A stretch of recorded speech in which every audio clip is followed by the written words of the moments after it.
Good morning, everybody. Just letting you know, we're waiting on Lorraine still to join the meeting, and we'll get started just shortly. Thanks for your patience.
Hi, that's Lorraine? No, it's not. Oh, okay. Can whoever's on the phone, calling in, identify yourself? We're just waiting for somebody and trying to decide who that is.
Hey, Lorraine, thanks for getting on now. We can go ahead and start if you want. Okay, yeah, I was on Teams, so I'm not sure what happened. But okay. Agenda item 1, call to order and roll call. Good morning, everyone. Today is Wednesday, October 12th, 2022, and I'm calling this meeting of the Nevada Hazard Mitigation Working Group to order at 11:06. Janelle, would you please call the roll? Sure. Lorraine Walser, Present. Stephen Acroft, Salome Barton, Faith Beekman, I'm here. Kathy Canfield, I'm here. Eric Antle, Present. Craig DiPolo, Present. Sierra Sampson, Present. Sherry Davis, Present. Claire Ketchum, Andrew Treelys, Present. Aaron Warnock, Present. and Melissa Whipple. Here. Great, and Janelle Woodward, I'm here too, obviously. Okay, we have a quorum, Chair.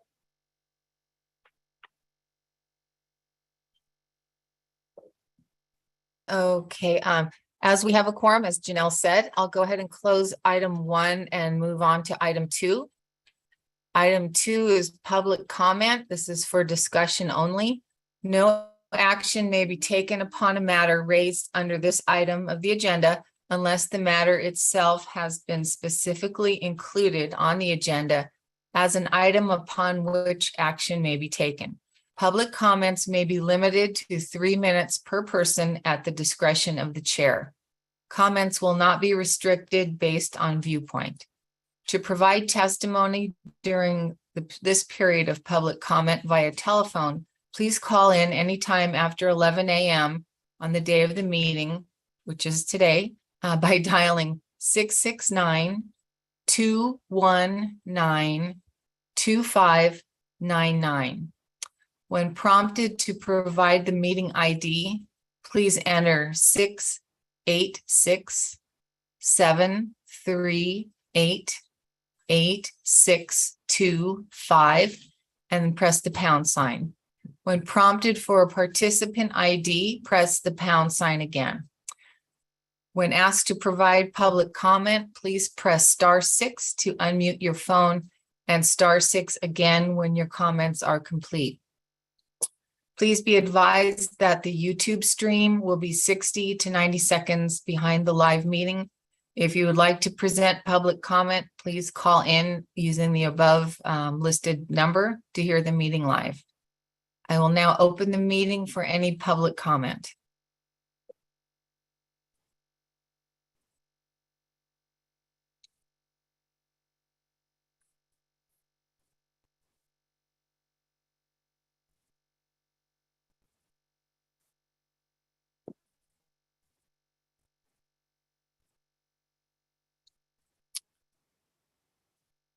Okay, hearing none, I will close agenda item 2 and move to agenda item 3. Item 3 is the approval of the minutes. This is for discussion and possible action.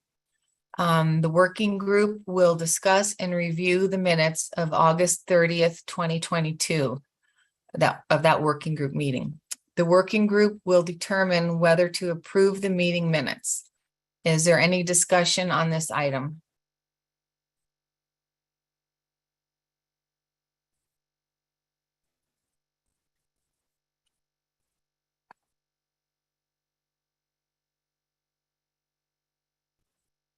Okay, hearing none.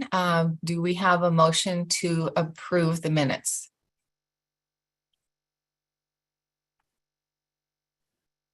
So moved. DiPolo. Andrew Truly, second. Okay, thanks. Okay, thank you. Okay, is there any further discussion? Okay, all in favor, please say aye. Aye.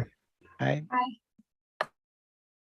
Anyone opposed, please say nay.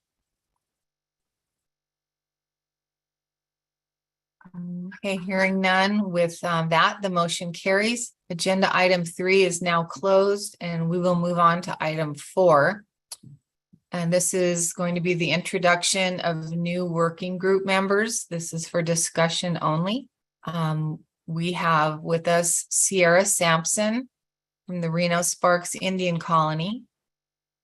We'd like to welcome Sherry Davis with the Nevada Governor's Office of Economic Development and Eric Amtel from the Nevada Division of Forestry. Thank you for being here, and we're glad to have you on board. Okay, with that, there's no questions or further discussion. We can move on to agenda item 5. And agenda item 5 is the review of the hazard mitigation grant program from COVID sub-applications for federal fiscal year 2021. This is for discussion only. And Janelle Woodward, the DEMHS State Hazard Mitigation Officer, will lead the discussion and the review of the HMGP FY 2021 applications. HMGP applicants will have the opportunity to briefly discuss their applications and answer questions from the working group. Okay, Janelle. Thank you, Chair. We're going to just briefly go through the different applications that were submitted for the Hazard Mitigation Grant Program, or HMGP, that was from COVID.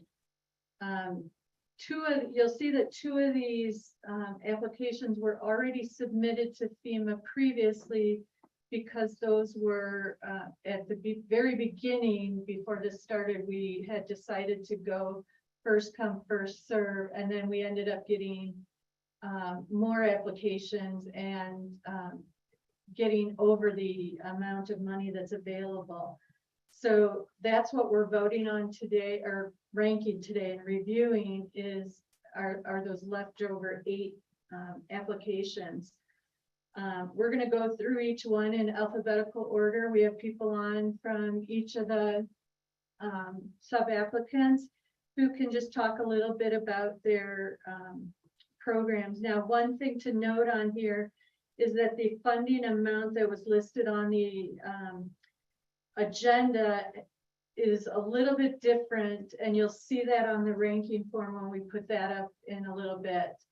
And that is because we had to make some changes to the budgets to reduce out the management costs that are allowed and paid at 100% from the applications themselves. So that a total amount there is a little bit different, but I'll point that out for each one when we get to that. You can? Okay, I'll try to speak louder. Sorry about that, everybody. So we are going to start off and go through these applications, and we'll start off with Carson City first in alphabetical order. And Rob, I don't know if you're going to do that or if somebody else is going to cover your applications, but if you could possibly go through these one by one, and then allow some chance for questions from the committee once you're done with that. Thank you, Janelle. I do have a little few slides in a PowerPoint that would be helpful for people to see. Can I put that up? Sure. I think you can share your screen, but let us know if that doesn't work. Yeah. Okay, did it come up? Yes, it did. Okay, thank you, everyone. My name is Robert Fellows. I'm the floodplain manager and chief stormwater engineer for Carson City. And we submitted 3 projects. See if I can advance the slide here. All right. The first project is called the Maxwell Detention Basin, and it's a little over $2 million. The basin provides 100-year flood mitigation for approximately 30 downstream residential and commercial structures in the Gonai watershed that's on the north side of Carson City. Just to let you know, the basin's going to be on city property. So in the future, if something should change, we've got room to expand the basin if we need more volume in the response to climate change. In that area, we have infrastructure. Right downstream, we've got a 24-inch water main that supplies water to the north part of the city, which is critical infrastructure. In this area of the city, we don't have any repetitive lost properties in the Gonai watershed. And the application included a detailed breakdown of the cost, and also we did project and completion within the 3 years. And this one actually, Janelle, was submitted in 2020 for the BRIC grant, but wasn't selected. My question, Janelle, to you is, do you want to have questions after each of these, or you want me just to go through all 3 of them and then wait for questions? Hey, Rob, why don't you go ahead and allow for questions after each one? Okay. All right. If there are any questions, I'll be happy to answer anything about this project. I have a question. 100-year flood, is this addressing climate change right off the bat? Should that be a 500-year flood, or how does Carson City view that? Well, we looked at various sizes and really kind of based it on what we could place, easily in the location, but also looking at the cost benefit ratio. Certainly, we could expand it later using city funds. Just depends, but at this time, a 100-year volume would suit the area and provide the mitigation for it. Does that answer your question, Greg? Yeah, yes. Yeah, I appreciate that. All over the place, we're seeing the 100-year flood exceeded, every few years and stuff like that. So, and I see NDOT having to change a whole lot of culverts in their roadways and all. I just went over about 50 or 60 miles of roads where every single culvert was overwhelmed in eastern Nevada recently. So that's why I ask it. It's good you have the opportunity to expand this out in the future. Yeah, I think the other thing with Carson City, we tend to layer our defenses, so we don't put everything into one basin. There's going to be other infrastructure where we can make it happen to also take care of the different areas of the Gonai. This doesn't take care of all of Gonai. There's other basins planned for the other tributaries in this watershed. Mr. Fellows, this is John Backett with DEM. I had a question in regards to your bullet point that says there's no repetitive lost properties in the Gonai watershed. Has there been any documented one-time impacts or any of those properties, commercial or residential, that have had floodwater damage that has led to this, or is this strictly preventative planning? That is a good question. Recently, in recent times, there hasn't been any claims on this side that I know of. They kind of keep that a secret unless we ask for it, but no one has said that there had been a claim for anything in this area. Not only residential, but there's commercial, industrial. Part of the airport receives flow from this area. So it can see and does see water coming through here with sediment. So it's probably a little bit of both. I mean, we want to keep the businesses open and relieve some of the cleanup and the damage that happens during a flood. Thank you, sir. Hi, Rob. This is Andrew Trelease. I wanted to piggyback on something Craig asked about the detention basin size. Is this all below grade? Is this whole thing going to be a below grade detention basin? Or do you have a spillway? So no spillway associated with this? Well, we designed spillways on all of them, but this will be below grade. It does have an outlet into a channel and then continues south. So yes, it won't be considered a dam.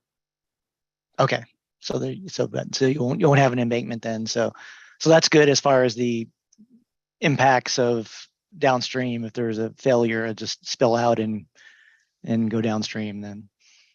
Yeah, just over top and go out the spillway and continue downstream. Yes.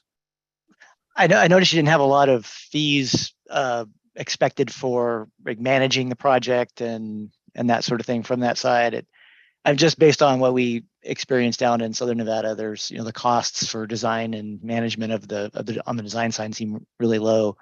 Are you pretty confident in those costs? I am at the time that we've done this, but as you know, things have increased. Yes. So we'll just have to come up with the funds. So the city does have a stormwater fund, and should this go forward, we'll have to, if it does increase, we'll have to pay for that. The one good thing about this is we do have a place to put the material close by. So hauling it to the landfill, we'll have some cost savings in that respect. That's good. And I just had one more question, and maybe it's a general question. Maybe it's for Janelle. I'm not sure, but on the federal cost share information, it says the maximum 75%, but you did your calculation based on 90%. Is that it seemed like right on that same page, I wasn't really sure why there was a discrepancy there between 75% max and 90% max. So as you know, we're around, yeah, okay. Go ahead, As you Janelle. know, with us, it typically with these grants, it's a 75-25. Right. In this case, FEMA changed it to a 90% reimbursement with a 10% match for COVID applications. So you are welcome to overmatch if you want to. So that's just a push for anybody who may fall below the line. That was not it. We missed changing that in our form. Yeah, it seemed like some of them did have it 90% and some of them had it 75%. So maybe for the application, you might want to clear that up. If you got something with something that was 75%, then we accidentally sent you the wrong match commitment letter. We did it.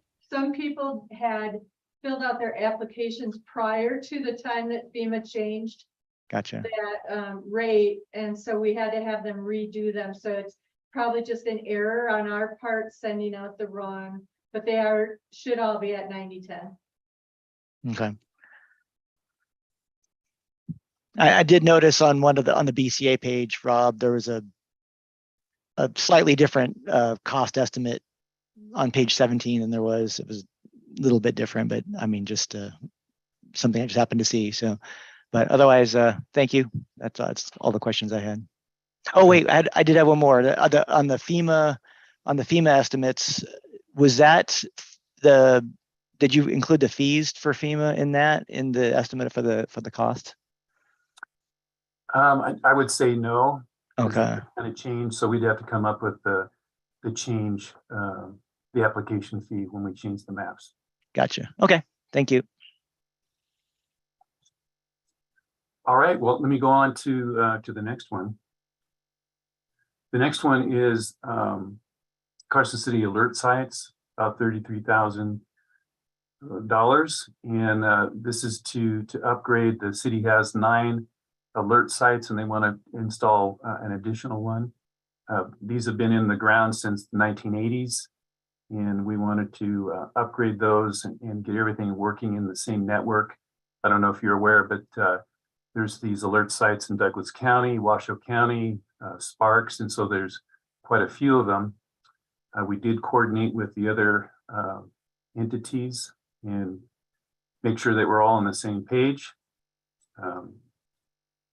Obviously, we believe this is critical infrastructure, and they're able to alert us through the National Weather Service in flash flood conditions and things that would result in heavy runoff. In the area of Ash and Kings Canyon, we do have 2 repetitive loss properties that this directly affects. Also, we, like the other grants, have detailed cost estimates and extend the timeframes out to 3 years, which is very doable.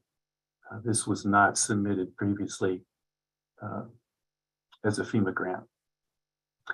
I'll take any questions on this project. I'll make a comment. It looks like a great project. You might add a sentence way up front saying what an alert site is. I kind of was guessing, but I went a ways before I had to finally just dig down into the proposal. And when I saw what you were buying, I could understand it. But you might just put a sentence way up front that says an alert site has this instrumentation and warns of a potentially impending flood or something like that. Just Yes, yeah, good. Joe Blow, geologist who might be reading this. Yeah, very, very good point.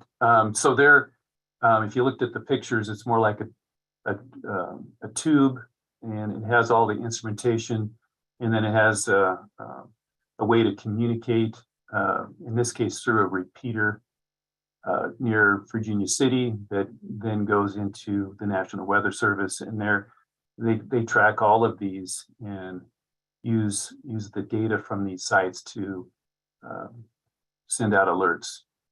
So that's how it works.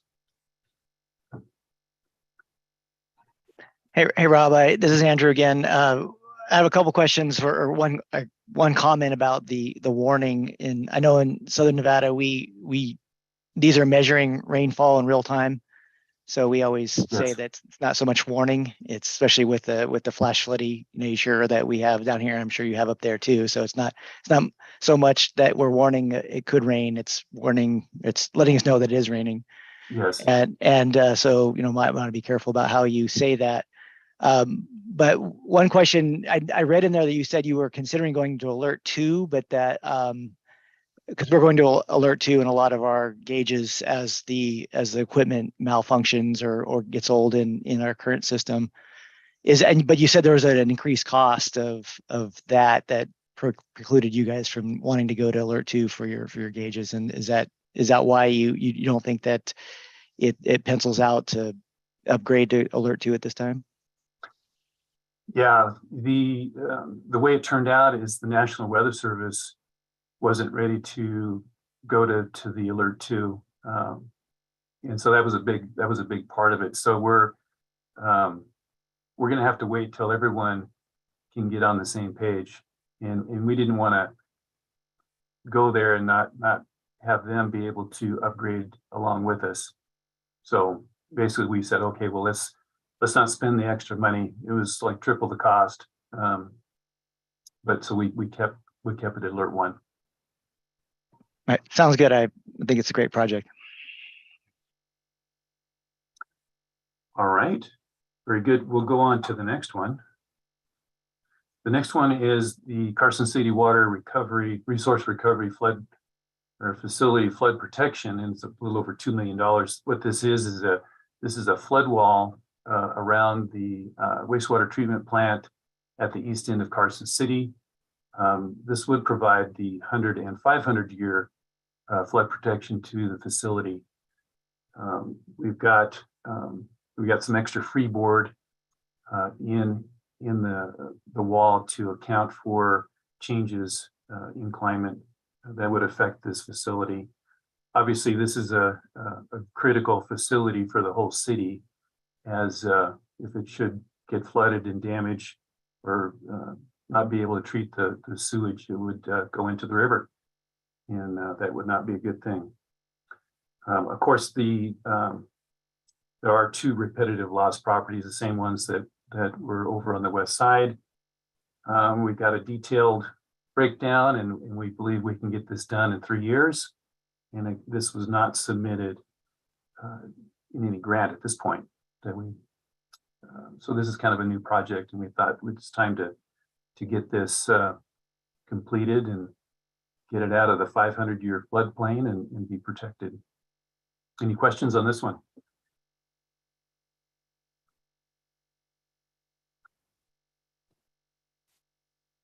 I have a question real quick, Rob, on you said that right now the 100-year protection is not good enough, or it's right now 100-year and you want to raise it to 500-year? So right now, the protection, the berms around the plant is at the 100-year with no freeboard. But you would, if you, in the do nothing scenario, you would still want to redo the 100-year because you're concerned that it's failing, or was that true?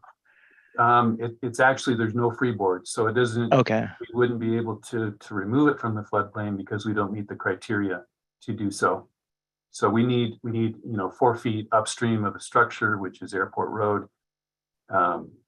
Right. And Okay. we don't have to encircle the whole thing, because as you move to the east, the BFE is less. And so it's mainly at Airport Road, which is on the west side, and then along the north and south sides. Okay, thank you. Hey, sir, it's John Backett from DEM again. I have a question. Since you have 3 projects here submitted, if you had a choice as to what would be Carson City's priority, which one would you rank number 1? I would rank this one number 1. This flood protection of the wastewater plant. I would agree. I just wanted to hear your ranking. So I thank you for your effort on these projects. All right, you're welcome. Anything else on this one?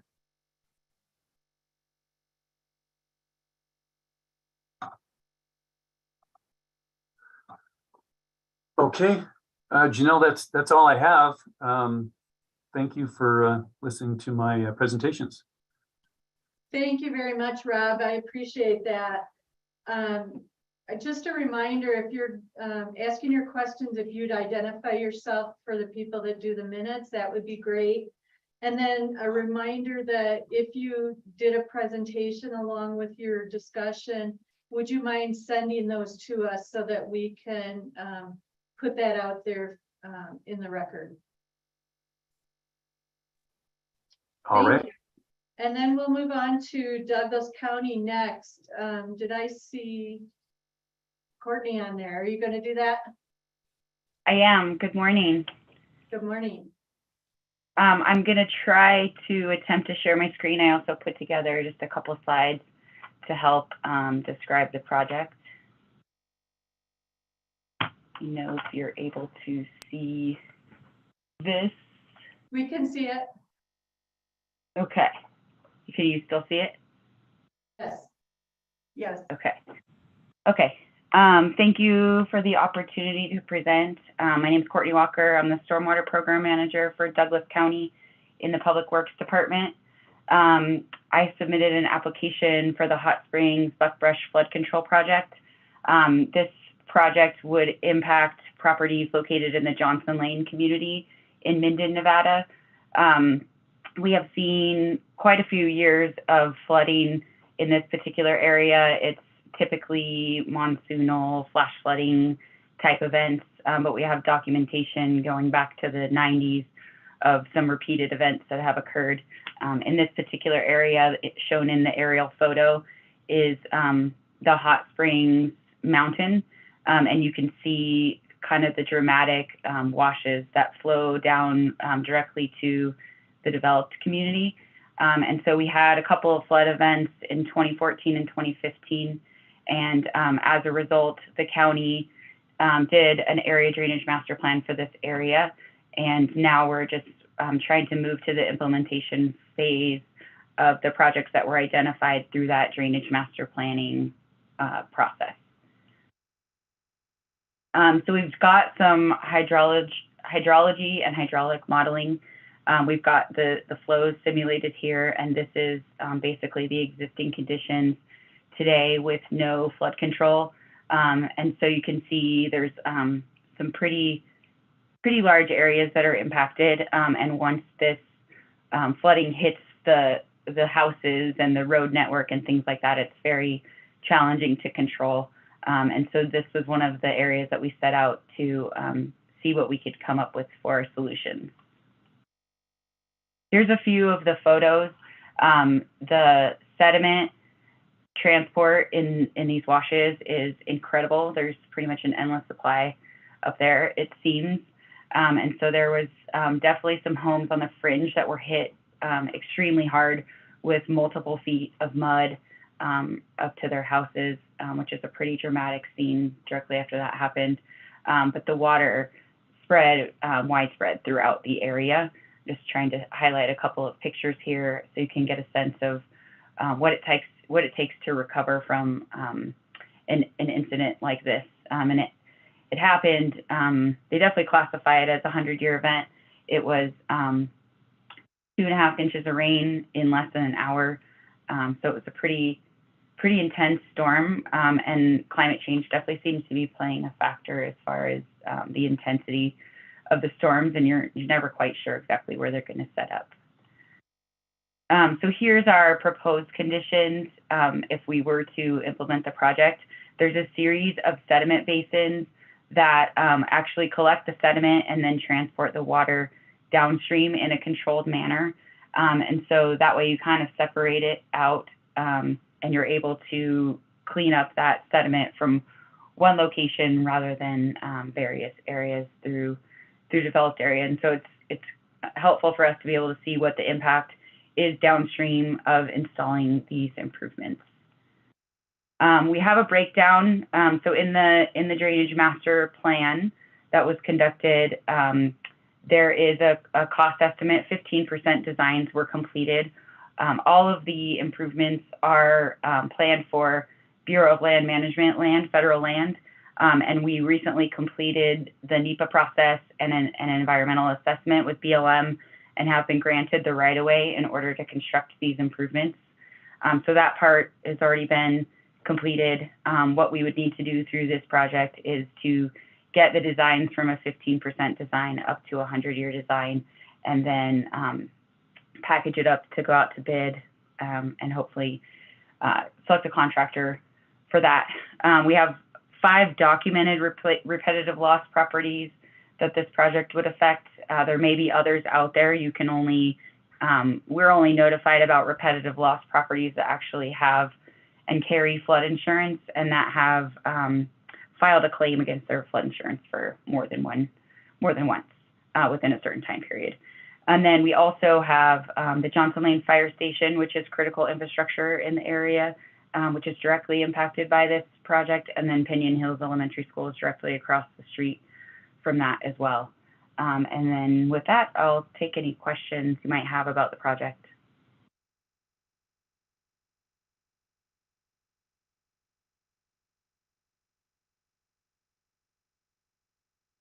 I think you're muted, DEM. I can't hear anybody.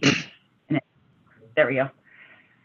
No, I was asking Janelle a question in regards to what was the total allotment that DEM has and set aside from post-COVID.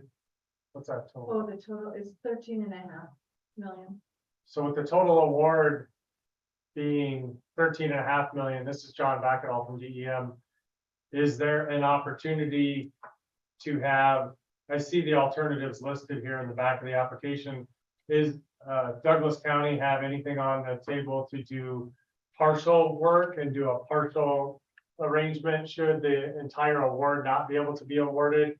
Or if it's on the line of what's being approved and what's not being approved, say there's 13 million in projects awarded potentially, and your project comes in at the list to where we're at 10 million and there's only 3 million left, is there an opportunity to do a partial project, or is it all or nothing? There definitely is the opportunity. What I would want to do is speak with J.E. Fuller, who is the firm who developed the area drainage master plan, and have them do a couple of modeling exercises just so that we could see what the optimal order would be if we were going to kind of phase in the improvements, because we want to make sure that if we do put something in, it doesn't adversely impact someone else downstream as a result. So we would just have to do a little bit of analysis, but that's been talked about it and is potential to be phased in if we can find a benefit to do them in a particular order. Thank you for that question. It's a good one. Thanks, I appreciate it. Hi, this is Andrew Trelease. I was curious as to why, excuse me, why the sediment basins were separate from the water, the detention basins, essentially. Like usually we would design the detention basins to store sediment and water as well. And seems, is it because of the siting issues, or what was the reason for that? You know, it's identified in the plan that's explained exactly how they determined that. But there's certain areas where when you have a bunch of sediment, erosion, and things like that, that it causes scour. And so they tried to locate them in areas where you could collect it and not cause additional scour downstream. And so the amount of sediment transfer is quite high. I would have to go dig up the exact details of how they came to that, but I'd be happy to provide that if needed. So it was just a curiosity. I mean, it might be more cost effective if you could site them in the same location, for example. But if there's site restrictions that would keep you from doing that, that certainly makes sense. I also wanted to ask about critical structures and utilities and things like that. What are the big impacts for? Obviously, this is mostly residential. Is that mostly being protected? Is that correct? Yeah, it's mostly residential. However, there is a fire station that is directly adjacent to the project area and an elementary school directly across. Mention that. Okay. Thank you.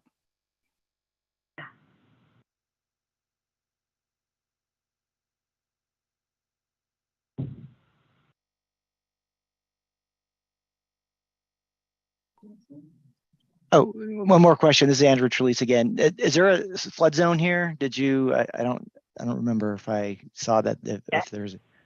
I did include a firm map, which I could bring up.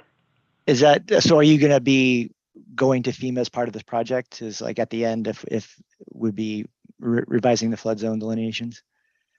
Yeah, we would probably do that as our own project. Anytime we construct anything, we'll go work directly with FEMA for a LOMAR.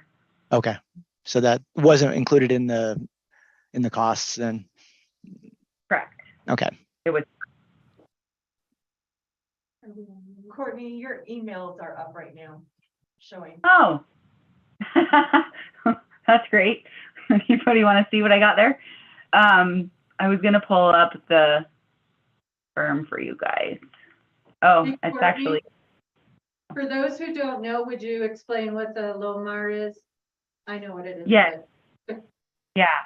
Sorry about that. A LOMAR is a letter of map revision, which revises a floodplain panel, a couple of panels. It's usually a smaller area than revising the whole entire map. But anything that we do upstream on these washes would impact the floodplain mapping down below. And so the letter of map revision process is what corrects that. FEMA correct to make those changes to the mapping.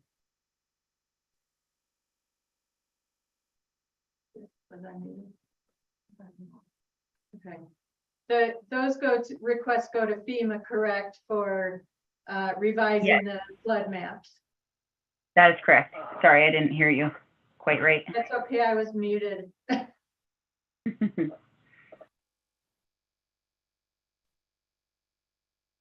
Sort of the same question on the 100-year storm. Now, this is DePolo. Is this you kind of feel you're already seeing climatic change effects here, and so you're designing for that. Do you think this is going to be adequate going into the future? I believe so. I believe that this amount of protection should be definitely useful because it'll control the outlet, and we also have an in-house dedicated maintenance staff who will be able to go in and maintain these things directly after any larger precipitation events, or any precipitation events, really, for that matter.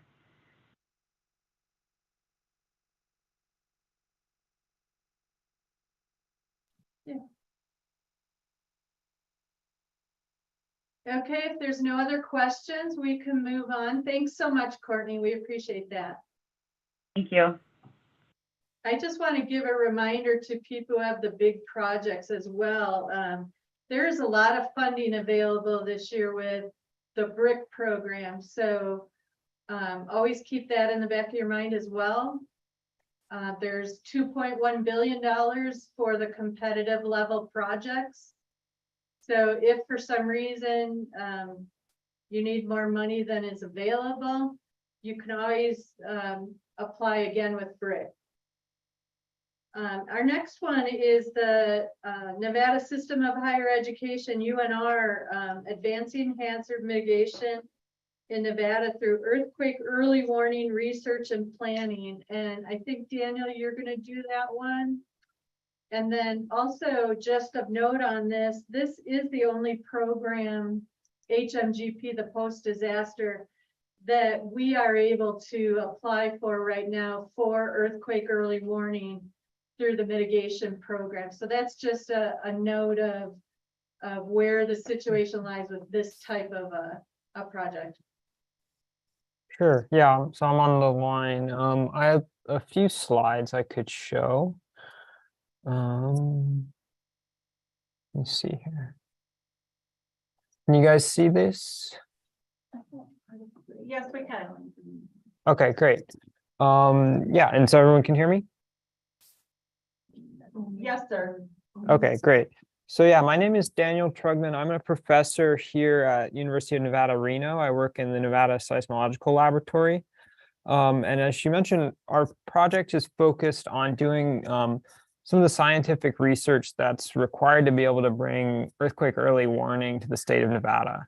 And so just for context, I know everyone's familiar with this, but Nevada is a really seismically active area of the country. This map on the left here is basically a map that, if you look at the tiny white lines, these are all the faults that are crisscrossing Eastern California and Nevada. And basically the triangles are some of the sensors that we use at the Nevada Seismological Laboratory to monitor for earthquakes. And so they're concentrated here in the Reno-Carson area, because that's where we have a lot of people, and that's also where we have a lot of earthquakes. If we move over to the figure on the right, this is basically a hazard map. This is a 50-year peak ground acceleration hazard map for northern Nevada, and you can see kind of these red area. The highest hazard areas of the state are really where we have the most people. So Nevada's definitely, earthquakes are really a primary concern for people that are living in the state, and it's not really a matter of if, it's really a matter of when.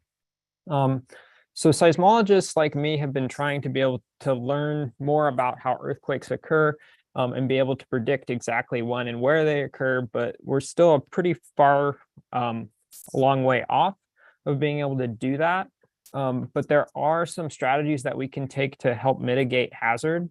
And so one strategy that's seen a lot of development over the last 10 years or so is what's called earthquake early warning. And so earthquake early warning, it's a little bit of a misleading term, but the idea is that if we can detect and characterize an earthquake very, very quickly in real time, we can actually use kind of measurements from the fastest arriving waves, which are what are called P waves, to basically detect, characterize an earthquake that's in progress and send alerts to population centers before the slower arriving but stronger waves end up hitting the center. So this is a schematic from the Shake Alert earthquake early warning system, which is the one that's actually actively in use in the Western US. So this is a system you can download an app on your cell phone, for example, and use and get alerts from Shake Alert if you live in California, Oregon, or Washington. But this is not a system that's active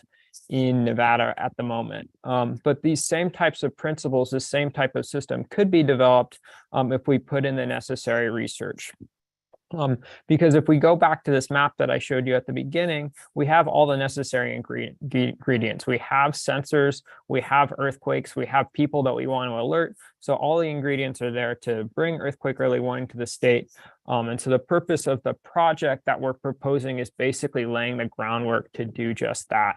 There's a lot of science that goes into making an effective earthquake early warning system. And so that's what we're going to do. We're going to go through the stations that we have in place and determine which ones are kind of adequate for earthquake early warning, which ones need upgrades, which sites that we have fire cameras on, for example, that could actually get strong motion seismometers. So we'll do that work. We'll also go through a kind of probabilistic scenario analysis to determine, which are the key earthquake sources that we're worried about in the context of early warning. What would be the value added by bringing an early warning system to the state? We want to understand, like, what are the warning times we could expect in different population centers. And the last aspect on the science side is to be able to test whether the types of algorithms that are used in Shake Alert to characterize ground motion and characterize earthquake size are actually applicable to Nevada, or whether we're going to need new strategies to bring early warning to the state. And so these three bullet points at the top are kind of like science goals that would end up being synthesized into a summary report and implementation plan that could be used in later on statewide hazard mitigation planning. So I know that was maybe a little bit fast, but I wanted to keep it moving here, and I'm happy to answer any questions you might have at about the project.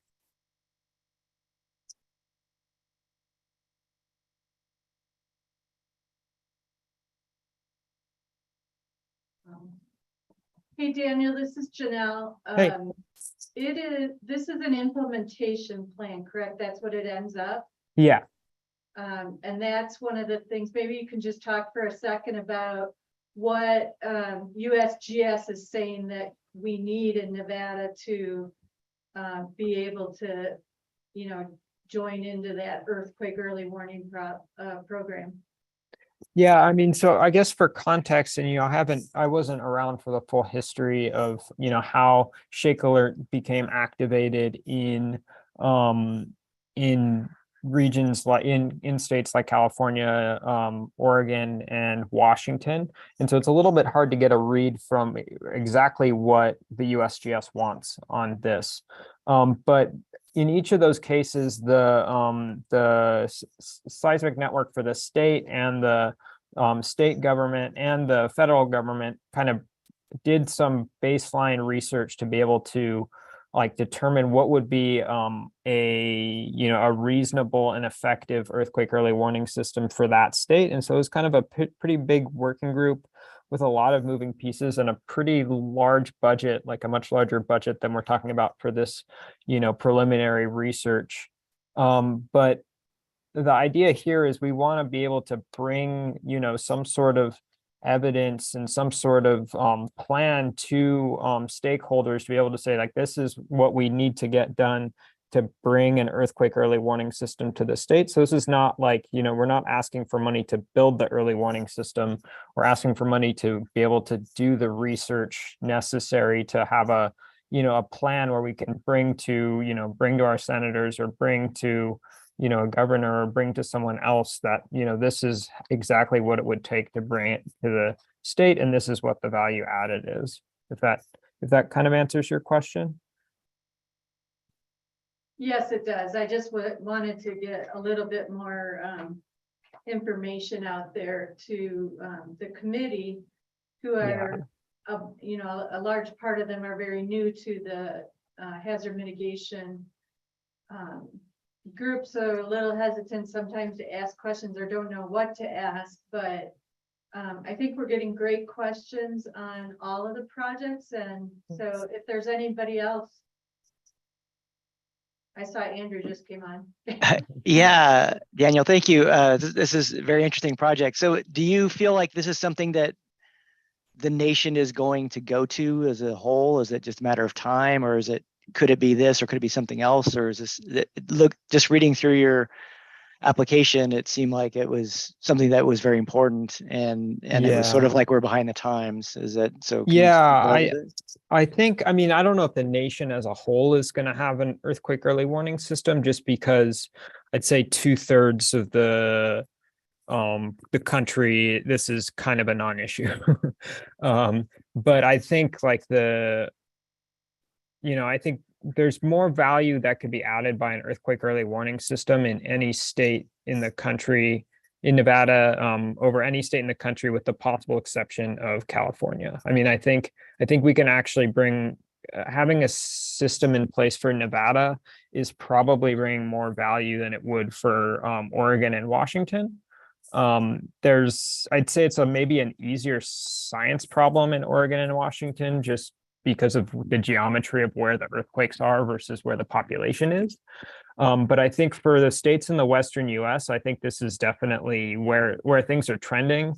It's just a little bit of, it's tricky getting there's a lot of moving pieces, because there's the scientific and engineering aspects of this, but there's also the political aspects of this, and bring in, federal dollars versus state dollars.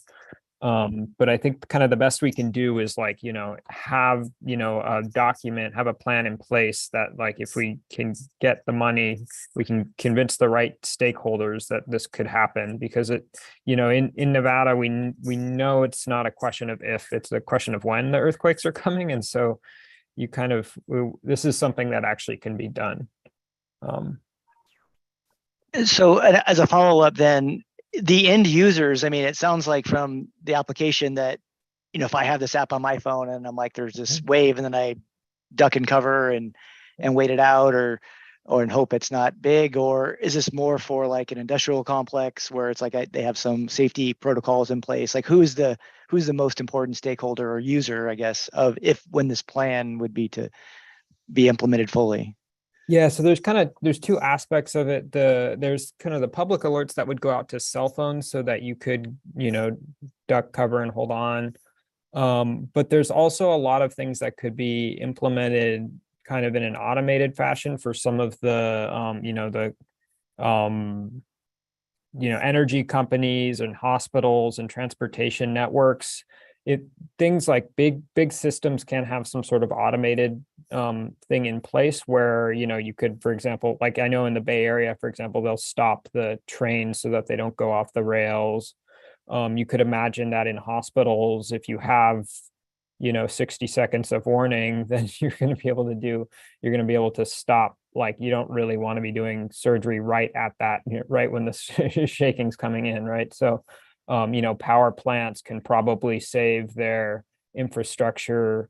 And so there's a lot of stakeholders, and I think that's one of the challenges with earthquake early warning, is that they have, there's many different stakeholders that might use the system in a different way, and might want different information, but that's kind of like a second order or a third order challenge, because you need a system in place first. But I know in California, for example, or for Shake Alert, one of the things that the people are debating right now is like, what's a reasonable level of false alert tolerance. And so someone has a cell phone and they're just getting an alert on their cell phone versus someone who's shutting down a power plant might have a different perspective. But yeah, I'm glad you mentioned that, because I was thinking that same thing, as I'm going to be ducking under my desk every Right. couple hours, just in hoping nothing happens, or is it something that's they wait until I guess it's all about the data and whether and how reliable it is. But that's amazing. Thank you for that. That was very informational and very educational. Hi, Daniel. This is Erin Warnock. Sure. I just had a question about looking at the figure 1, and I see that you guys have the alert wildfire camera system as well. Is that something that overlaps with these seismic sites, or are those completely individual? Yeah, that's a great question. We have it, and it depends on the site. So there are some alert wildfire sites. So I think I've drawn them in this figure in red. There are some that actually have seismometers co-located. And there's some that do not currently have seismometers co-located, but those are actually kind of the lowest hanging fruit for installing new sensors because we already have a point of presence and we already have like all the telemetry taken care of. So kind of you get the most bang for your buck putting in new seismometers in fire camera sites where you don't have a seismometer right now. So there's a lot of those. You can see them all across, especially the eastern half of the state. But even in the kind of the western half, there are sites where we've got fire cameras but not sensors yet, and so. So that would come out of this project is, kind of a, actually a quantitative sense of like, this is exactly, if we have this amount of money, this is where we'd put new sensors. If we have a different amount of money, a prioritization kind of. Right. Thank you for that. Yeah, I think it's good to know that, that this is in conjunction and Yeah. maybe some level of, climate change with this if more seismic stations and properly monitored seismic stations also equate to potentially more fire cameras. So Right. Yeah. And then with earthquakes, you worry a lot about secondary hazards. So a big earthquake, if it has strong shaking in a city, you're likely going to set off fires. There's a lot of kind of overlap between other disasters that could happen. Liquefaction is going to be a climate change related issue. It's going to be sensitive to climate change and precipitation and stuff. So it's not directly a climate project, but it interfaces with all the changes we're going through. Right. Thank you. Seems like there's an opportunity since this is DePolo, basically a communication feature that you can add in things like pushing out shake maps to emergency personnel afterwards. Yeah. And using the overall project as trying to get a little step function in public awareness. So if we're going forward with this, it must be important if all this money and effort's being put into it. And of course it is, and there's the reasons why. So if that can also be part of the effort and even a bit of excitement, hey, we now have this opportunity for Elko, Nevada, or something like that. I see a lot of communication opportunities off of this. Yeah, definitely. We should have written more about that in the proposal, but yeah, this is definitely a public awareness. I think that's, I've certainly called earthquake early warning is really the public face of seismology right now because it's the main thing that a member of the general public would actually interact with. It's like, we do a lot of scientific research about earthquakes, but this is the kind of the most public facing aspect of it. And so there's definitely opportunity for broader awareness beyond earthquake hazard.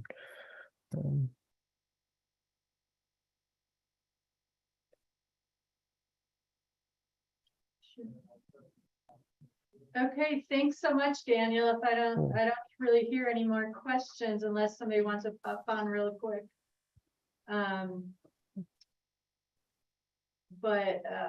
Let me see here. I just want to acknowledge, I think we had at least one voting member join the meeting and give an opportunity for you to announce yourself.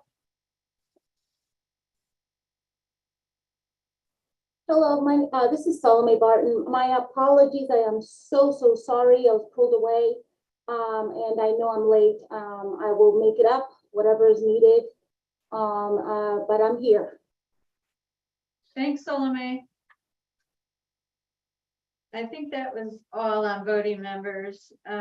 So the next one is actually our state hazard mitigation plan update. And so I was instructed to say that without this plan update, we don't get any of the rest of our projects. So it is an important one, but it is the 5-year update of our state hazard mitigation plan. We are an enhanced state, so that does afford us an extra 5% when there are disasters. So that's where it's directly impacted with the HMGP, just like this, and with the HMGP post-fire program.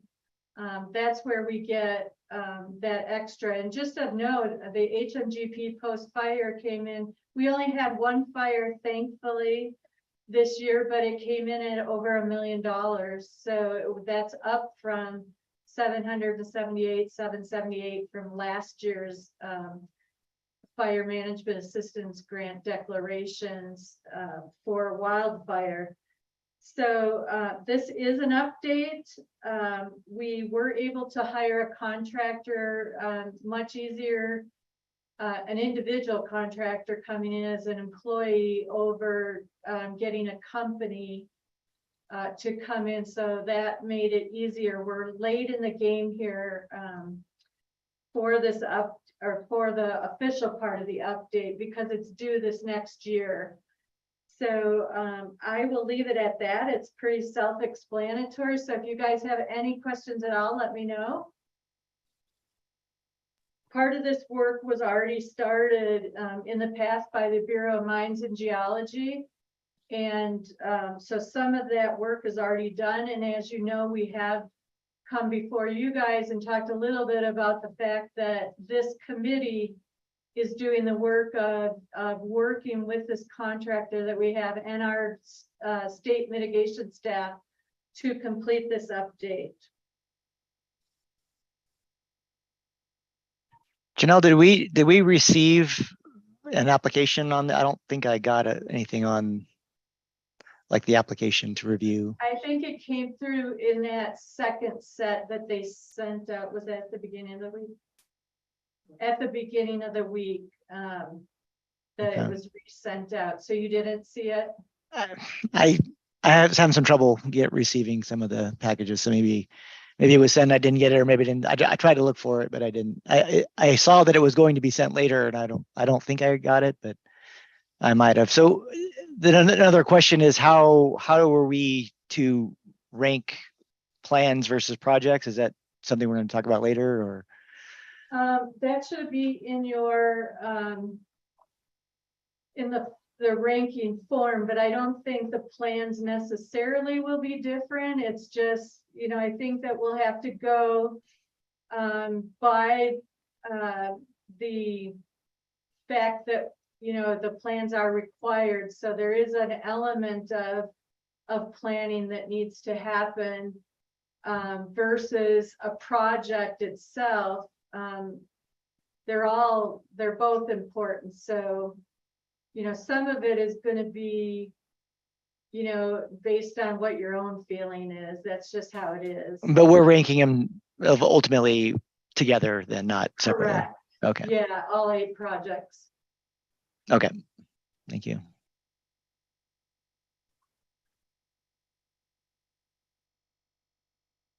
Sorry.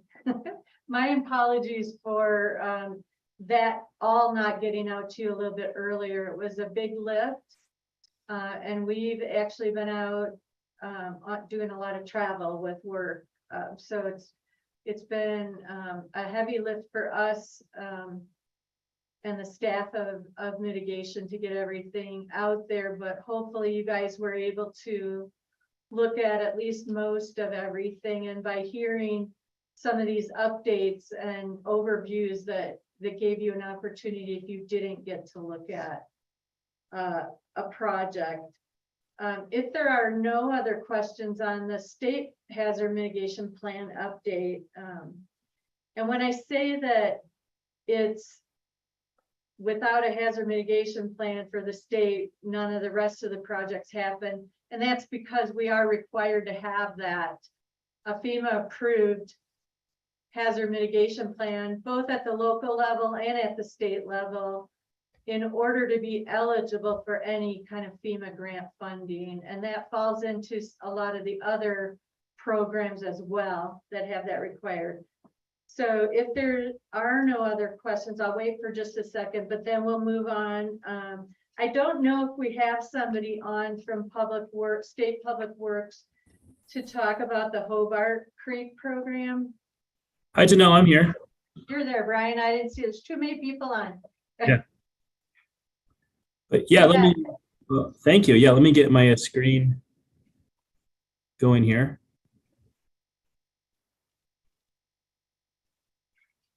All right, can you guys see that? We can. Perfect, fantastic.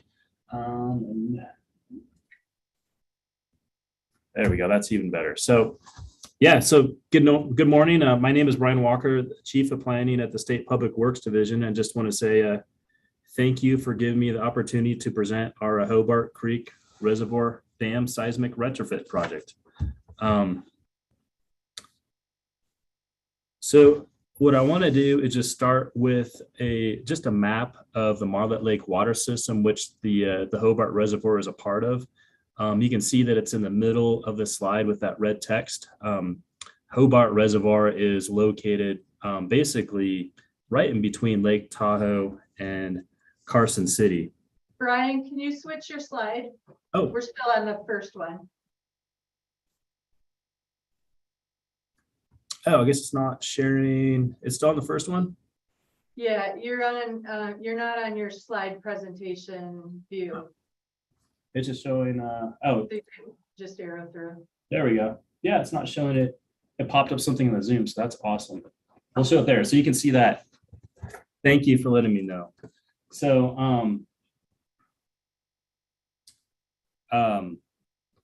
so yeah, the Hobart Reservoir, you can see it's basically directly in the middle between Lake Tahoe and Carson City. And just to give a little bit of overview of the Marlette Lake water system, it was constructed in 1873. It's a historic civil engineering landmark and is listed on the National Register of Historic Projects. State of Nevada actually purchased the system in 1963 for $1.65 million, believe it or not. The Marlette Lake water system provides water for Carson City and for Story County. Water and how it relates to Hobart Reservoir starts in Marlette Lake, is pumped from a pump station up and over the hill into Hobart Reservoir, where it continues through the reservoir down the creek to Diversion Dam, whereupon it enters a pipe and keeps moving to the Lakeview tanks further down the system, where the water is split to either Carson City through gravity flow, or it can continue east through an inverted siphon over to Virginia City. The Hobart Dam itself was constructed in 1877 and is an earthen field structure that retains 110 acre feet of water and is classified as a significant hazard dam. A section of the dam was rebuilt in 1956 following a washout. You can see a little bit of it. The original structure is actually a more vertical portion of the dam. At the bottom of the picture, where it's more sloped, was the washed out section.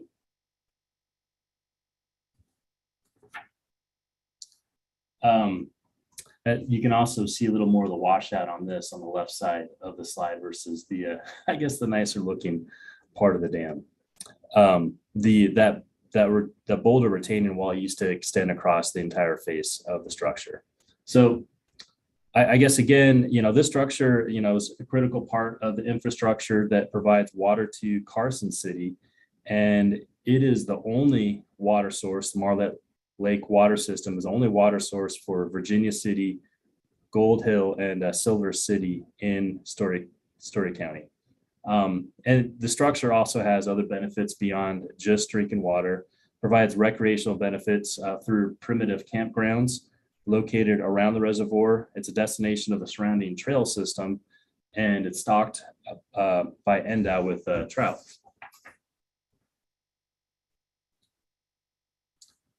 Just a little background on where we are with the project. We've done or completed about 30% or schematic level design on this project through a prior advanced planning grant that we've received from FEMA.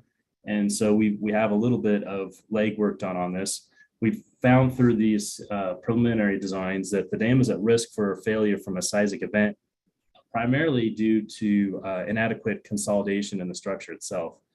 This means that the dam is at risk for failure during or after a 6.5 magnitude earthquake.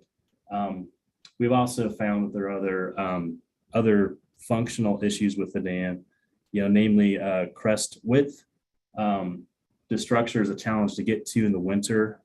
Oftentimes it's accessible only via helicopter as there's snow up there, which is a challenge because the valves up there are manually operated. So it's really hard to operate them in the winter if there's a lot of snow. There's some downstream seepage and erosion issues and just some other things. It's an old structure. So failure of this structure would result in a significant downstream flooding event from the reservoir. It goes down the Franktown Creek and it could actually reach all the way down to Washoe Lake. Loss of the structure would also be obviously a major disruption to the drinking water in this area. And it just as a reminder, it's the only water supply for Virginia City, Gold Hill, and Silver City in Story County. So this project proposes to mitigate these deficiencies actually by removing and replacing the dam is where we're at with the design, and replacing it with a properly consolidated structure, which is shown, or a section of that is shown below. Also a part of the project, the original outlet pipes will be replaced. Automated controls will be installed that'll allow operation of the dam during the winter. A new spillway will be installed, and an improved access will be installed to the dam. So these will improve the resiliency of the structure during a seismic event or severe storm, and it will help protect this important structure and source of water here in northern Nevada, and help us make sure that it can be enjoyed by those now and in the future. So with that, just please let me know if you have any questions. Thank you for your time today.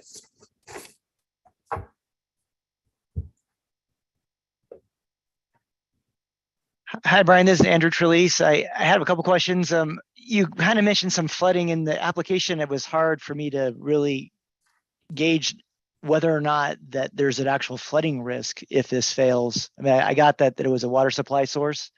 Yeah. But it didn't, if there are structures downstream that would be impacted by this failure, I think that should be highlighted more prominently in the application, because I wasn't really, there's a place that said it reduced the risk of flooding for residents and farmers, but that was pretty much the only place I could really see where those impacts, and that would certainly, be important if that failed. And then the other thing is, it highlighted a lot of the seismic, an earthquake would fail it, and that's critical. And then a little bit of, a storm or a big storm can also fail it. And so maybe something in the application of like what that means, like 100-year storm, 500, what would fail it, or in your opinion, or if there's an estimate of what could happen, would also make it more impactful. Because in some ways it seems like this is really important and really huge. In other parts it's like, well, people would be out water, which is a big deal, but it's not, it's not a life safety thing. So I guess that was my sense when I reviewed the application.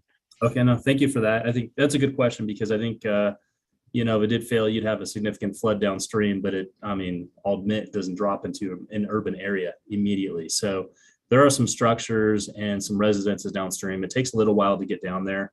I think the most prominent effect of that flood event would really, obviously the loss of water in Story County, but we would, through our just kind of different studies or just running the dam, understand that it would knock out some access roads and bridges and things like that could leave residents stranded, which, obviously after a seismic event wouldn't be ideal. Well, just flooding, I think in general would be dangerous. So even if it wasn't a structure itself, certainly there would be a danger to the community as that happened. And so that is certainly important. Mm-hmm.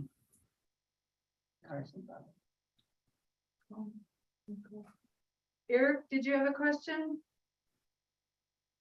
Yeah, actually, more of a comment. I agree with Andrew on that one. Good to see you, Brian, first off.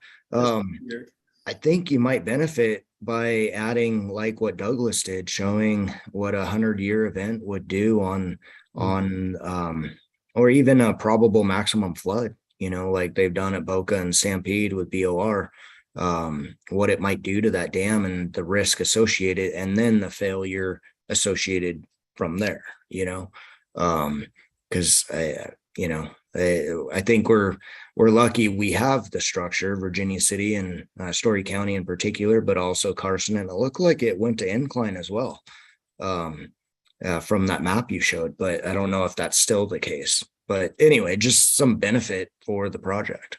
Mm-hmm. Well, thank you for that. Hey, Brian, it's Janelle.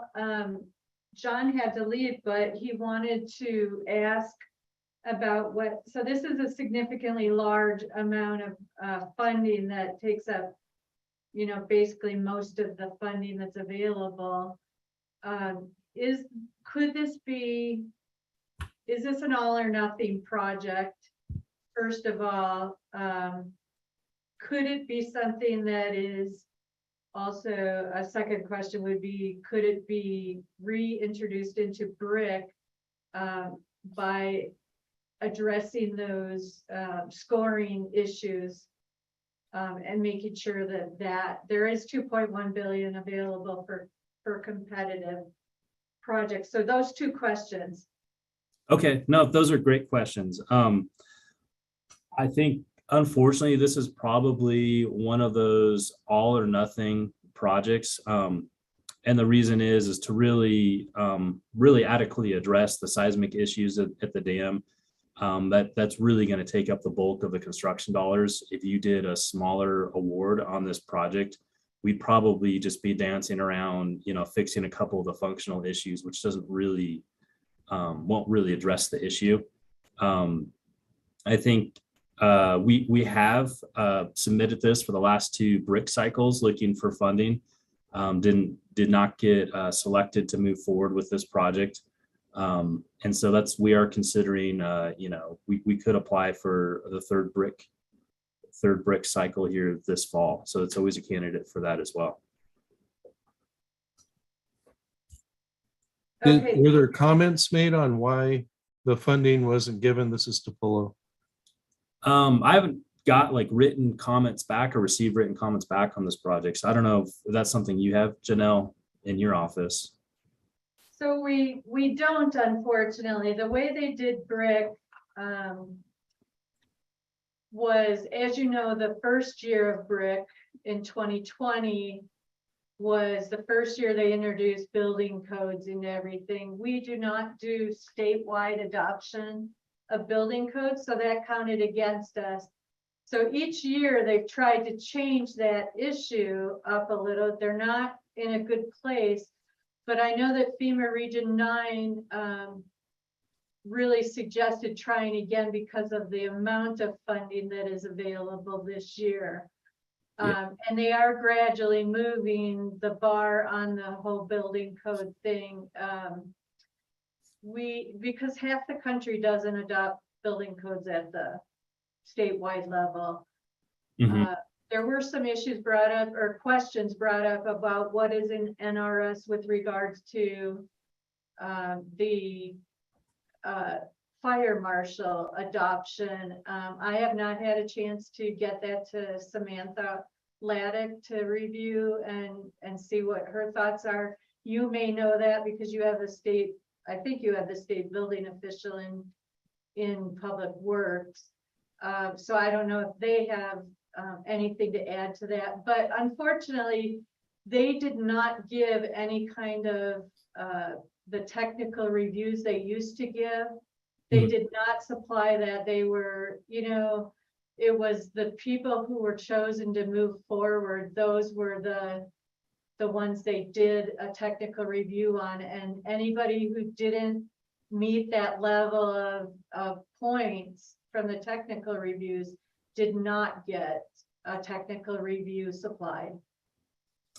Yeah, no, that's what I remember, because we were successful getting a grant for Marlette, which we were excited about. We got some feedback on that, and we tried, to incorporate that in this application, but it's just just hard, especially with the deduction for the state building code.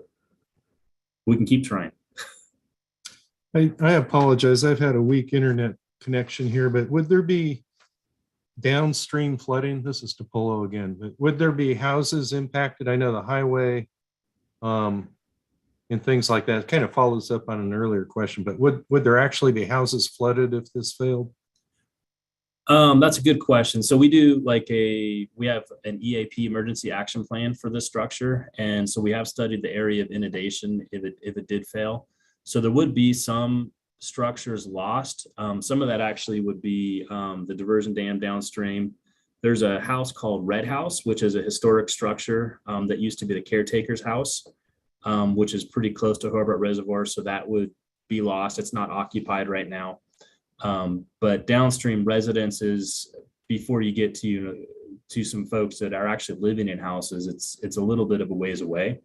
And so we really did not identify a loss of those houses when we studied this dam if it failed. Does that mean you think it might dissipate in destructive force by the time it gets there, or are there probably some houses down there that would be impacted? It's probably just more a dissipation effect. I think it would start to fan out by the time it basically keeps going east until it hits Washoe Lake, and it does start to fan out a little bit once it comes out of the mountains. And so it's not something we've really talked about when we've studied this as a real impact. I think what we've really focused on is just the impact of the loss of drinking water. So if it did fail, we wouldn't be able to provide water to really Story County and those folks. And so they would be without a drinking water supply. Hi, Brian, this is Erin Warnock. In the inundation map does it consider the cascading effect with Marlette, or are they just two separate dam breaches? Oh, they're two separate dam breaches. So Marlette Lake, if it breached, would actually go west right into Lake Tahoe. Oh, okay. Okay. And this one, it's over the ridge basically, so it would go east. Thank you. Mm-hmm. Brian, I noticed on your slides, I think you said you called it a significant potential hazard dam, but I think in your write-up, it was a high potential hazard dam. Oh, it was yeah, there's a little distinction. I think the write-up, I forget how they put it. It had a high risk after failure, but it's classified by Nevada Dam Safety as a significant hazard dam. I was tripping in that when I was putting the slides together. I was trying to remember which word was the right word. Yeah, it says in the write-up, it says that the safety program inspection of the dam in 2018 resulted in a designation of a high hazard potential dam. Yeah, high hazard potential. And the report I was looking at, I pulled it up. They called it a significant hazard dam in the report. Yeah, you should probably clarify that. I mean, certainly there's a distinction there that's important. So yeah.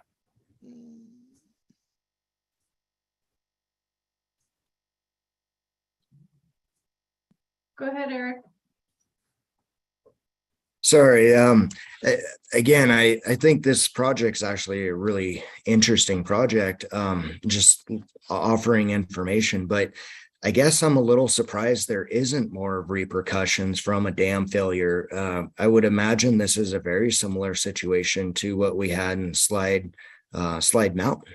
You know, there was, I believe, a bit of a lake up there and that failed, and then that created a catastrophic mud flow.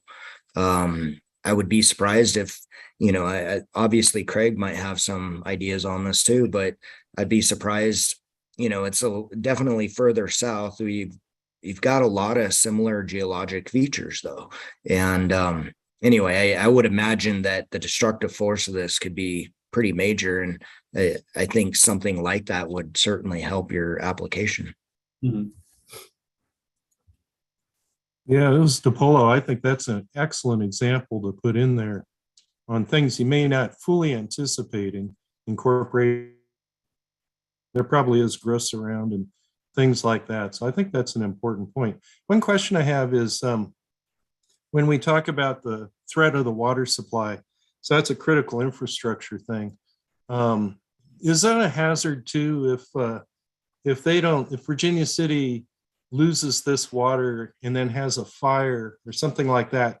Do they have reserves, or would this impact that kind of thing? So it's actually a public hazard as well, sort of. Yeah, that's a great question. So, there is a reservoir up there. I think they call it 5 Mile Reservoir, if I get that name correct, in Story County. So they've got several days of a water supply. So if there was like an immediate, fire or event like that, they have a water supply. But without Hobart, they would not be able to replenish their reservoirs. So eventually it could be a large issue. Brian? Mhm. Hey, Brian, with the water, if this happened, how long do you estimate the water would be out before it could be restored? That's a great question. I think it just depends on the severity of the event, right? I forget exactly what we did, but in the grant analysis, you look at the cost benefit ratios, and that delved into that a little bit. And we made some assumptions on how long the water would be out, but I think it was closer to like a 30-day outage, 60-day outage, something like that. With the idea that if you did have a catastrophic event, we would be doing some emergency repairs to the system, to get it back online to the extent we could to start delivering water. But it wouldn't be out for like a day or two. It could be knocked out for a substantial amount of time. Okay, so any more questions?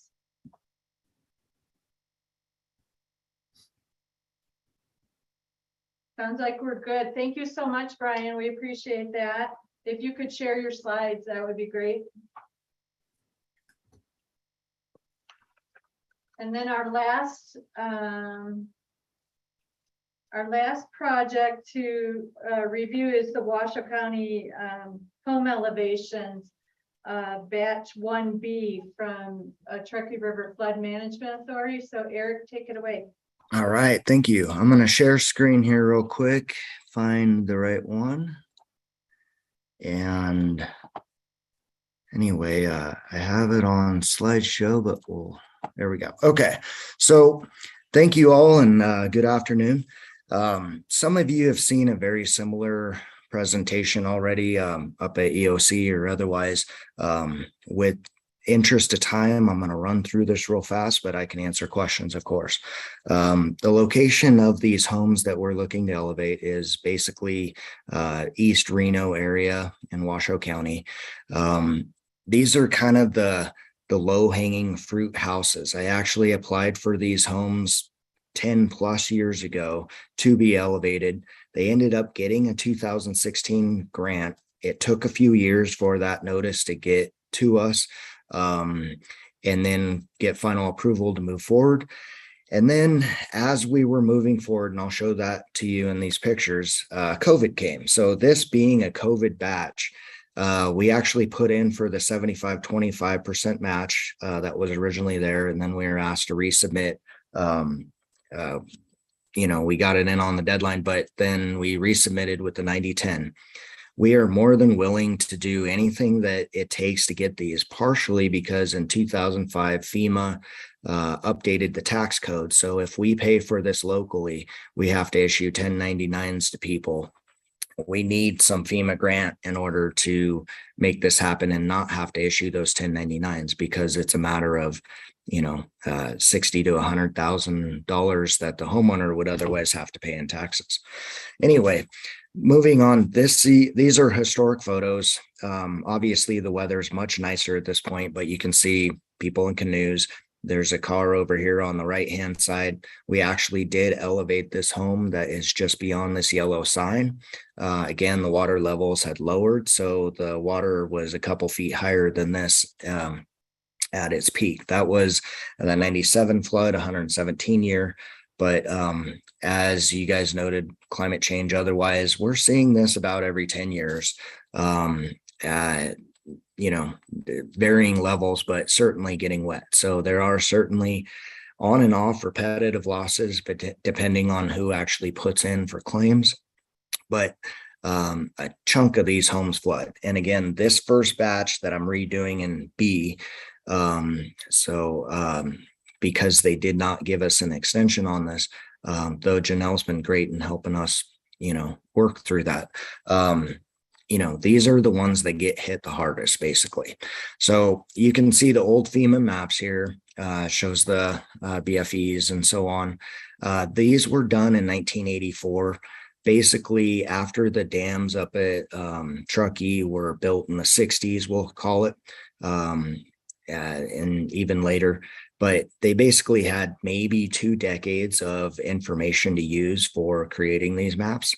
What we're finding and redoing the models, of which we have much better 2D model, is the FEMA maps are about 1.8 feet too low, which means that there's significant impact to people. These folks are as is below BFE anyway. So they're even further below. So everybody wins by doing these projects. If you're not familiar with home elevation, it literally is just taking, say this is a 1-story home, and picking it up to, we require at least 3 feet above BFE. And we're using our BFE from our new models here. So, you know, it is truly associated with some better modeling, and, you know, that helps us with climate and so on. I'm also recommending that people go even higher. So if they have to go 6.5 feet, as some of these homes have, I'm recommending they go 8.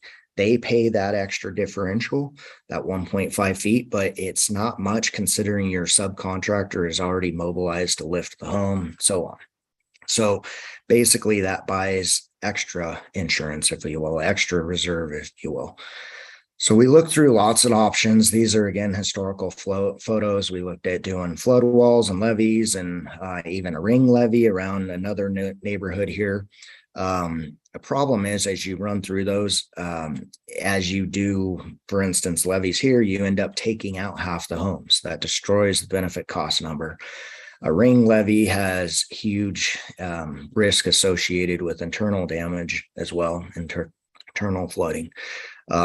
In general, as we ran through numbers, it's about 1/10 of the price to elevate these homes. We are working with other jurisdictions and basically not reinventing the wheel, where we have a whole flood manual that we've created, that handbook, we'll call it, that runs through everything. We have been very successful in moving forward on these homes. In fact, we've got, as part of that, we'll call it that batch 1A, we've got 4 homes that we did there.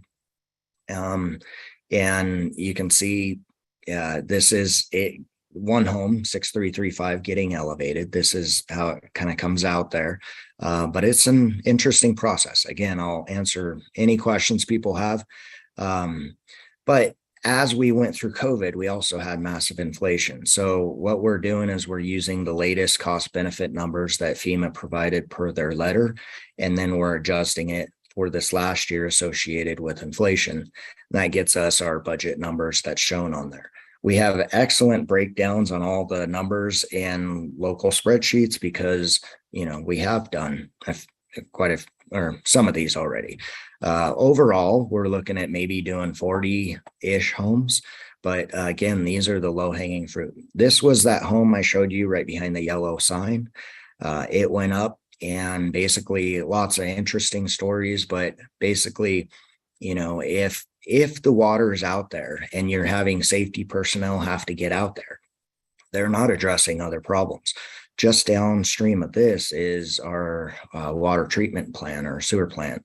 And anyway, this whole area in 97 had to be accessed through helicopter, because that river, that's, I'll call it the stream that's right behind it, Steamboat Creek, basically that was impassable, you know. So anyway, a few pictures there. These are the homes, again, that are low-hanging fruit. We've got Basically, I've got 5 homes that I'm looking to push forward on this. I got the homeowners ready to go. They are bothering me weekly, to be honest. They were extremely frustrated that the grant expired. They were finally ready to go. We finally got contractors. Momentum is there, and we want to see these happen.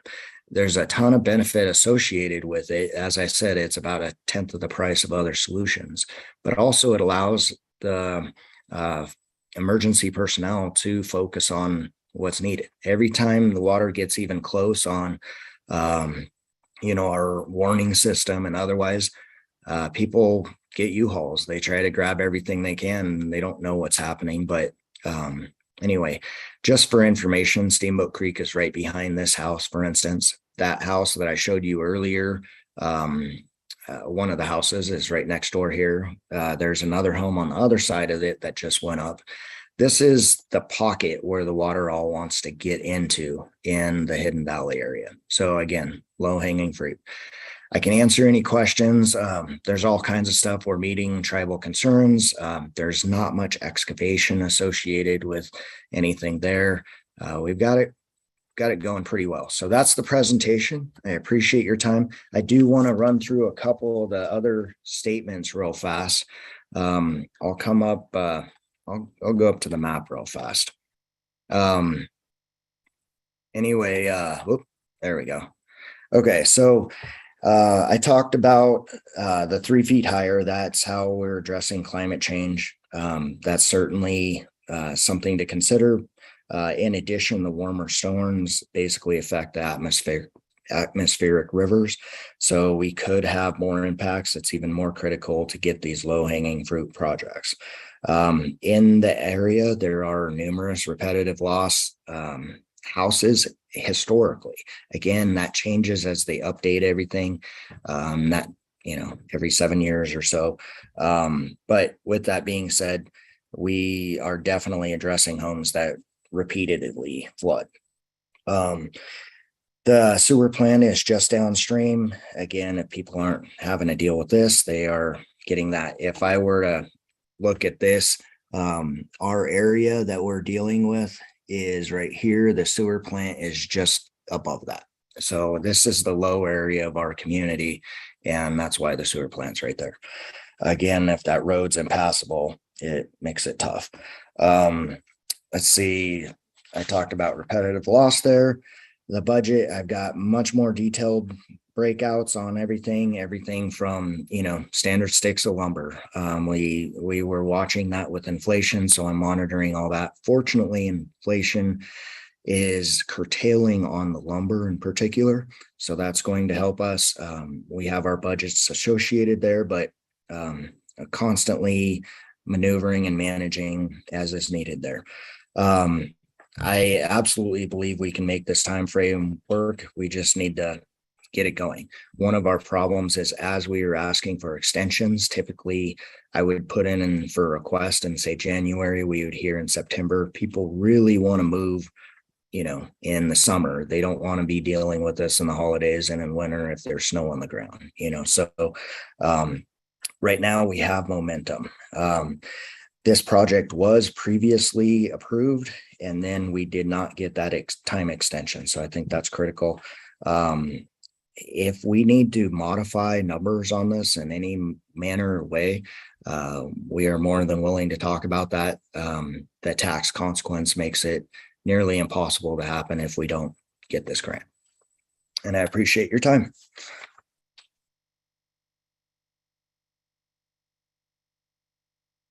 Thanks, Eric. Just a quick question. Would you do I don't know if you're able to quickly look up and see what you could bring that down to if you overmatched on this grant? Or did any changes? Tell us what you could bring it down to before Sure. we go ahead and do that. I'd look it up, except my computer died, so it's just coming back up. No, that's fine. I don't have that spreadsheet open right now. I can go open it, but I just will use my phone and I'll calculate stuff real quick. Right now, we're using that 1.27 million price. That's the overall project. in essence, we'd be happy to go down to 75-25. Again, that's how we initially submitted on it with the original due date. Then we were asked to bump it, obviously. But with that being said, I mean, anything that we can make happen, we will. If I can, out of the 5 with the 2 alternates, if we can only do 3 of those, okay, we'll take it. You know, whatever works in there. I would say first off, 75-25 would be fine. We could go down to 50-50. My boss isn't really authorizing me to say this. I know we can get the 75-25. I know we prefer the 90-10 as everybody would, but we'll be realistic. Whatever we can do to get in there, great. We will also try with the brick, but we got other homes there. And to be honest with you, that process takes a long time. These homes also a huge benefit to this. These homes have already been approved on a previous grant. It just, you know, they didn't extend the time. And so they've all been through the environmental process, which has taken years for us. I mean, literally on that, you know, one with 3 homes, we're still waiting on the environmental response on that one. And, you know, what are we in at least 3 years on that environmental review now? These people are ready to go. And if we don't go, they'll sell homes and we'll be in the same things. We'll just keep fighting. But these are the low-hanging fruit. These are the ones that we really want. Okay, are there questions for him? Yeah, this is Andrew Trelease. Thank you. I think it's a great project. Obviously, it was approved before. When you say low-hanging fruit, are you saying that because they were already approved and that all the process is in place, or are they the lowest ones? Or are they the cheapest ones? Is what makes them the lowest hanging fruit? Excellent question. All of that. They already being approved, they should fly through schedule-wise. You know, obviously FEMA will still want to do their environmental review, but it's already passed, right? That helps us with scheduling and cost and managing potential inflation risk for future or whatever else, right? Literally, these homes are in that low area of Pebble Beach, so they get slammed by water. You're talking about, you know, anywhere from you know, typically 6-7-ish feet, right? You know, these homes were built in the 60s, 25 years before those flood maps were put out. And anyway, unfortunately, real estate prices have been skyrocketing, as we know too, right? Right now we have this pocket. I think if this were approved with construction and everything else, and we finally got contractors ready to go, which, as you guys know, a lot of contractors weren't interested in dealing with homes, period. That was part of the COVID problem. We couldn't get responses. Right now I can get responses. So all those things make it low hanging fruit. Are there concerns with that, the age of the houses, or the, you know, being more difficult or failing during the process of lifting them, or is it construction type important to this process, like how they're originally built? They're all crawl space. They, you know, there are certain improvements that need to be done on some of the beams because they flooded typically every 10 years, right?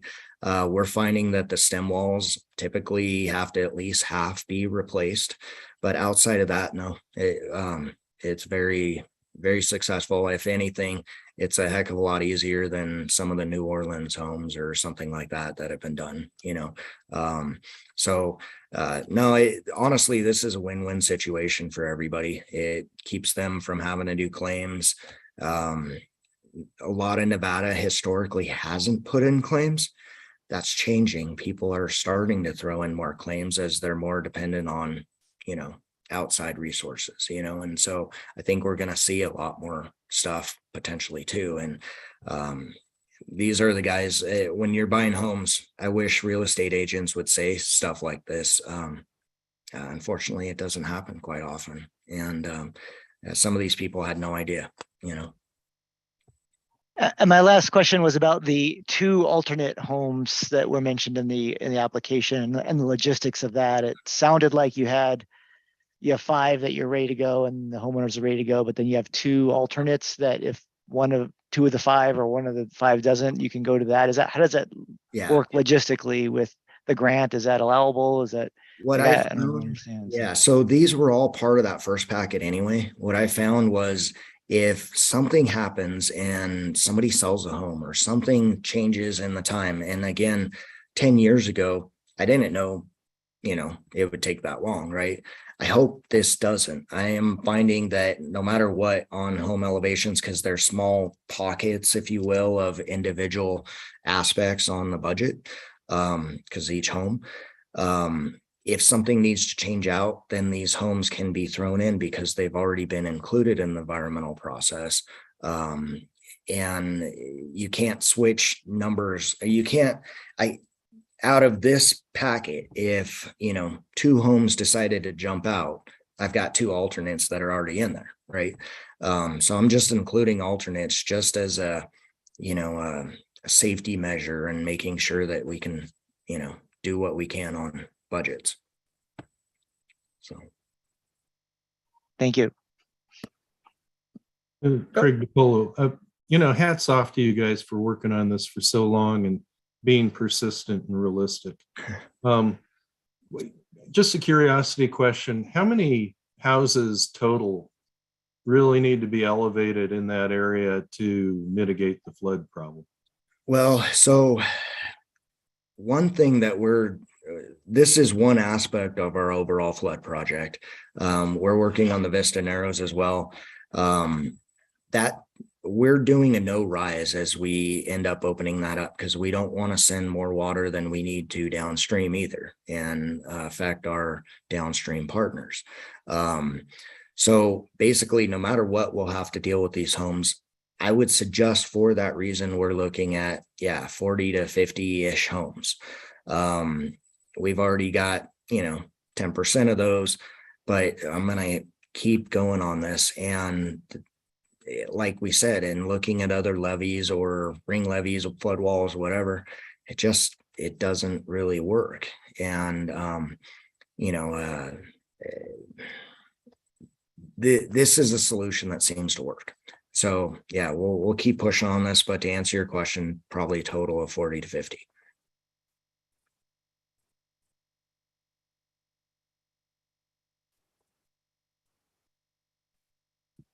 Okay, thanks, Eric. That sounds good. I don't see that there are more questions. We're going to take a break in a second, but I want to show you first, share online. Let's see here.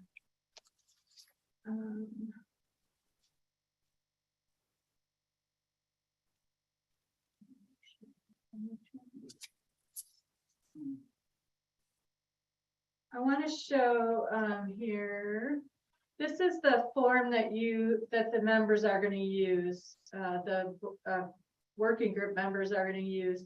You should have all received this, so please let me know if you don't have that. This went out in the original packet that went out, and it's pretty short and to the point on the questions that are there. So it should be pretty easy to go through and put in order what you want. We're going to take a break so that you can go through and do that. And then I'm going to have you, when we come back, I'll have you read to individually, each of you read your rankings to me, and I'll put that on the form live so everybody can see that.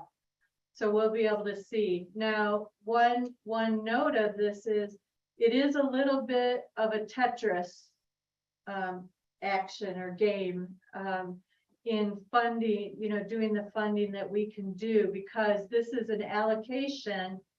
It's not like BRIC where you're just doing a application and FEMA decides. We're going to decide here. So we want to spend this money. We don't want to leave any money on the table. So we'll go through and see what everybody does. Then we'll go back, and if there are some ties or something like that, then I'll have the we will have the working group, talk about that and decide what they want to do with that. But just keep in mind that we want to spend all of this money. So you've heard about the project, you know, we're going to put them in order, but really the key is what's going to get funded. It doesn't necessarily matter what order it's in, other than what goes over that. So when we're ready to do that, let me just bring up quick the other ranking form. Hey, Janelle, this is Sam. Yeah, go ahead. Hey, just real quick. I was just going to ask if you could keep the meeting in progress while that work is being done. Yes. I think that's important since it's a public meeting. We need to keep, like, I don't think we should take a break while they're doing it. We're going to keep everything recording and everything online. If you need to take a break to kind of calculate things, I think that would be fine at the end. But if you could just keep everything online during the process, that would be great. We will do that. Let me just show you quick. This is the actual ranking form. So I have the projects, and right here is where the federal share is a little bit different than what was on the original, because we had to make some changes in just taking management costs out of the budget and putting it into a separate budget, because management costs are paid at 100%. So that's where you'll see a little bit difference. Let me look here. You could see that it's 22 million that we had in projects submitted. And then we have 13.2, it looks like, available right now. So on here, I have them color coded for a 5%, which would have been the alert system from Carson City. The yellow or orange is the 7% planning grants, and then everything else falls into a regular project. So all of that has to fit into that 13.2 million that is available. So just keep that in mind as you're doing it. And then I'll just go down that list asking Eric to tell me what his ranking is, 1, 2, 3, 4, 5 through 8. And then we'll go down that list, get everybody's rankings, and then we'll see where that comes out and then discuss as we have to. Hi, Janelle, this is Salome Barton. Again, I want to apologize that I was late to the meeting, but I would like to get a little bit of a small little update, as I missed a number of the presentations, but I was able to look at the applications. This is, I could, being that we were at the workshop last week. However, real quick, the first 4 or 5 projects, if you can get what was their amount that they would be able, were they scalable, and what were their scalable amounts, what they're willing to provide to put back into the pot for, if you can please provide that, that will be appreciated greatly. Are you talking about what they could do instead of what they're suggesting? Yes, what is it, if one is requesting 1.2 million, what, if they were to be given a lesson, what can they give up in their project to be able to get even a little bit of what it is that they're requesting? I understand that, obviously some of the projects that were submitted, obviously it's all or nothing, which is totally understandable. But if there is some like a play, somewhere in there, in the projects where say, hey, you know what, I'm asking for such and such, but I can do with such and still get something done. If you can provide that, that would be greatly appreciated. So I think that for the most part, these are, as typical for mitigation, it's all or nothing. The home elevations, some adjustment could be made, as Eric said. Hobart is all or nothing. I believe the seismo early warning is all or nothing. That's an implementation plan. Douglas County thought that they could maybe, but they need to go back and check and see what they might be able to divide out. And then, of course, the state hazard mitigation plan update is an all or nothing. The recovery facility is an all or nothing. I think that alert site was just a one alert, if I remember correctly. And then Maxwell Basin, I'm gonna assume is an all or nothing as well. That helps a lot. Thank you so much. Sure.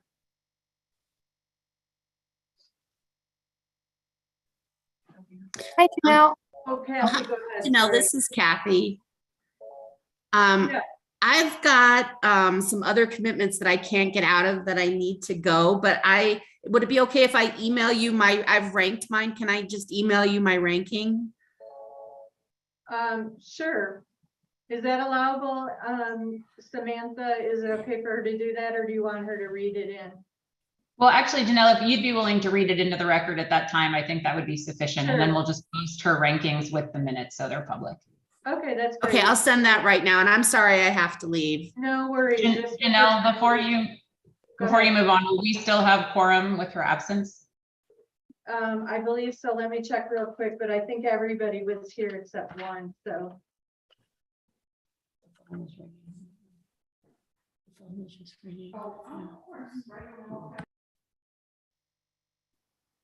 Yes, we do. Okay, then I think that process should work okay, as long as we post it and read it into the record. Thank you. We'll do. Thanks for the guidance. Okay, thank you, everybody. Eric, go ahead. All right, so I didn't actually exactly answer your question before, but if we went to 75-25 match, that would take it down from the 114 there that you have shown to 954. Just throwing that out there in case that helps anybody. It's 016, we'll call it. But yeah, that's perfect. And side note, since I got you, we also get flowage easements when we do each home. So that actually also benefits the rest of the businesses and homes that are in or near the floodplain, so it ends up impacting the whole east side of Reno, not just each home. So thank you. Thank you. Eric, what you just said, does that mean that the water can flow easier around an elevated home, therefore relieve pressure on other homes? Is that what that was? In essence, but also FEMA requires those flood vents. So even underneath the home, obviously we put a deed rider on the home so that it can't be habitable, of course, underneath. But with those flood vents being in there, the water goes through there.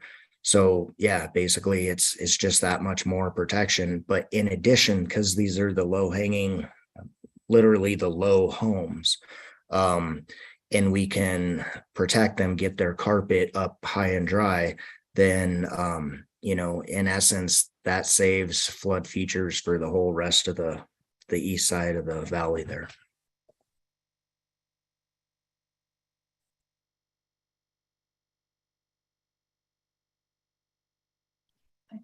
So, Samantha, I'm not really sure right at this moment what to talk about or keeping the meeting going, or if we're just able to keep it going, but sit here and wait for them to finish. Yeah, I would suggest, I don't know what a fair timeline is. The ranking sheet better than I do, but say 10 minutes start and just give everybody 10 minutes and you can mute the room and obviously no conversation while muted, but keep the meeting going. And then in 10 minutes, check in and see if everybody's rankings are done. If more time's needed, you can extend it.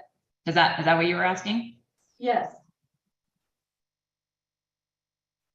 Janelle had a logistics question.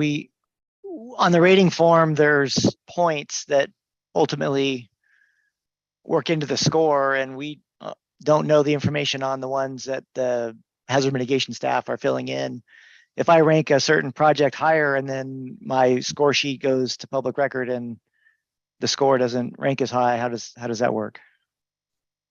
Are we submitting we're supposed to sign and submit these forms to you at the end? So Yeah, after it's done, after the meeting, you can send them. but some of the points we won't know because we're not filling those, like 1 and like 1 and 6 and 1 and 7 and 8 are filled out by others, it says. So I assume that my rankings have to match my points, I guess is the question. So how do I know? How do I know how to score? How do I know how to score the ones that Yeah. I don't have the information for? Yeah, I think ultimately, yeah, that's the question. This is Aaron Warnock. Do our rankings have to match our score sheets? Because Janelle, I know you made a comment that,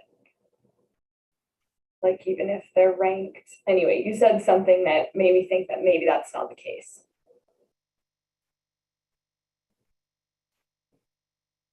I think the idea is that that there could be an optimization after the ranking to maximize the use of the money, is that last notion. Oh, I know what I said. Am I on? This is Samantha Laddick. Just real quick. I can't speak to the ranking sheet, that I'm not part of that process, but what I want everybody to understand is that these rankings are just rankings. They're going to provide you a starting point for a discussion. The way that the list comes out based on the rankings is not a vote, right? This is just a place for you guys to start a discussion as to what order you want to present these projects as a recommendation to the chief of DEM. So Janelle, I'll let you weigh in on how the score sheets work, but I just wanted to make sure that was clear on the record. Yeah, there will be a vote afterwards. Yeah, and I think that's exactly right what Samantha explained there. What we are doing here is putting these in a ranked order, and then we're going to make a recommendation of this ranking to the chief of emergency management, who actually does make that final decision on whether something moves or doesn't move. But he wants this committee's input on that ranking. Now, looking at this, are you looking at the gray colored questions 1, 7, and 8? Was that what you were looking at, Andrew? Yeah. So I think that, like, number 1 is, does it provide direct risk reduction? Oh, to disadvantage of vulnerable.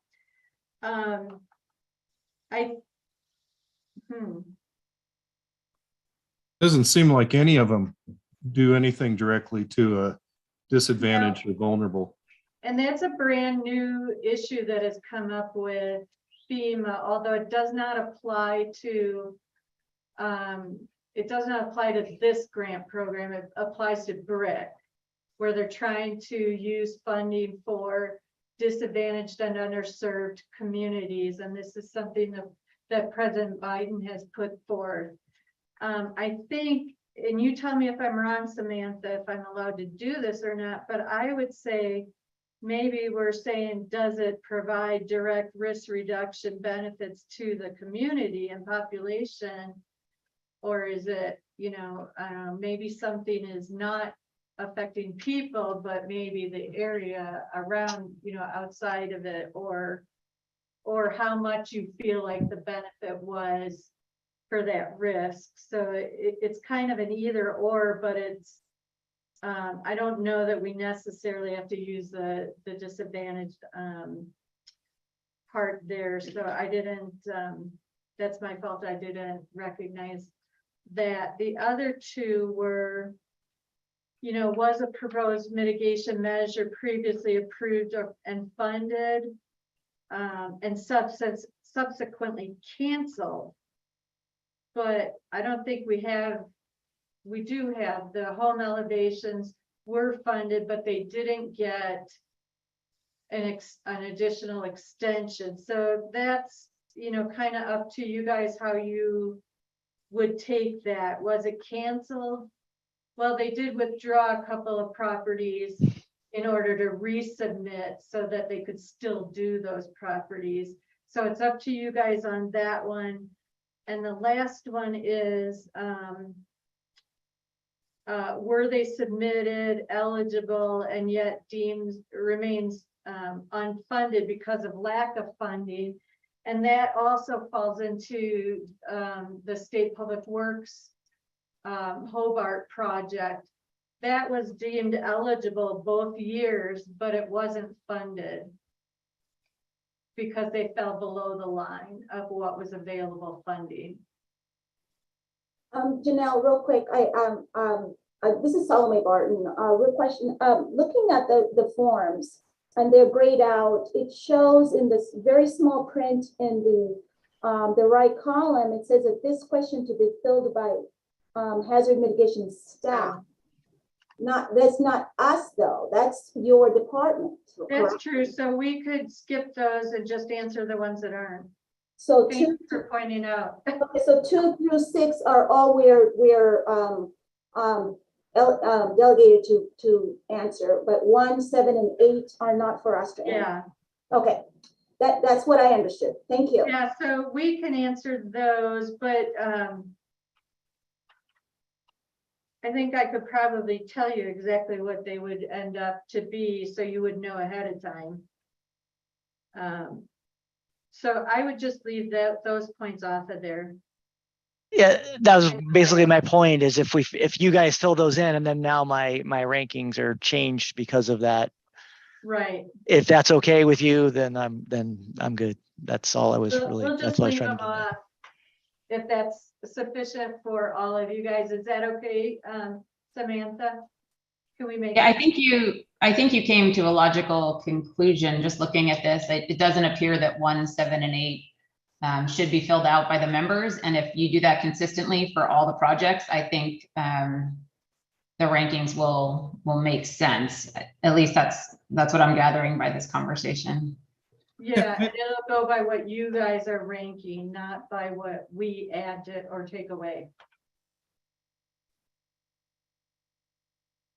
Right, and remember, these are just recommendations, so it's sort of sensu latus, not sensu stricto. And also remember that regardless of what the list looks like after everything is tallied up, this committee or this working group can change the order, or they can change their recommendation. So it's just truly meant to be a starting point, so you guys have a place to start a discussion. Yeah, go ahead, Eric. No, I think where you guys landed is pretty good on that.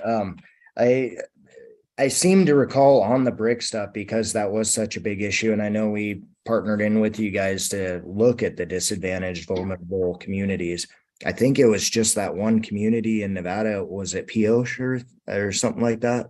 But I would imagine for everybody else, it doesn't exactly apply, or that we're all in the same boat, you know?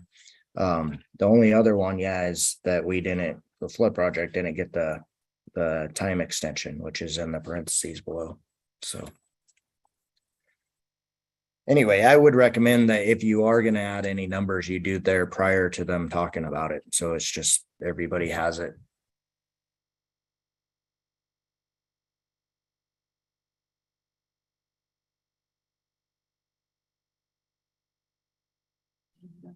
Go ahead, Sherry. So I have been out for the last 9 days in and out of emergency rooms and hospitals with my daughter. I have not read all of these proposals. I do not feel comfortable ranking them points-based. I already put them in order based on the presentations, based on amounts, all of those things. I've done lots of these sorts of grant projects before in this job and previous jobs. So I feel comfortable doing that, but I cannot give you points. So what would you like me to do for that? Samantha, can you weigh in on that?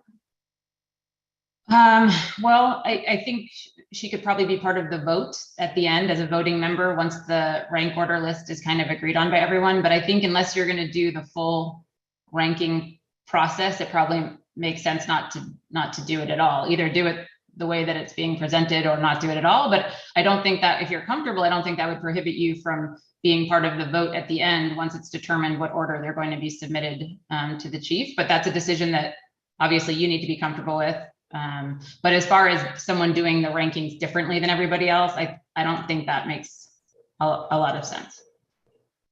Okay, I am fully comfortable voting, but yeah, I definitely feel much more comfortable stepping away from that, with my apologies. With any other situation, I certainly would have had this handled and taken care of. So my apologies for that. No worries. And I'm sorry for the health issues that your daughter or your daughter's had. Thank So no worries. And I understand you're brand new to the committee anyway. I left my laptop again. I don't know why it's not. Not charging. We can do that at break if we can. Yeah, well, we're not.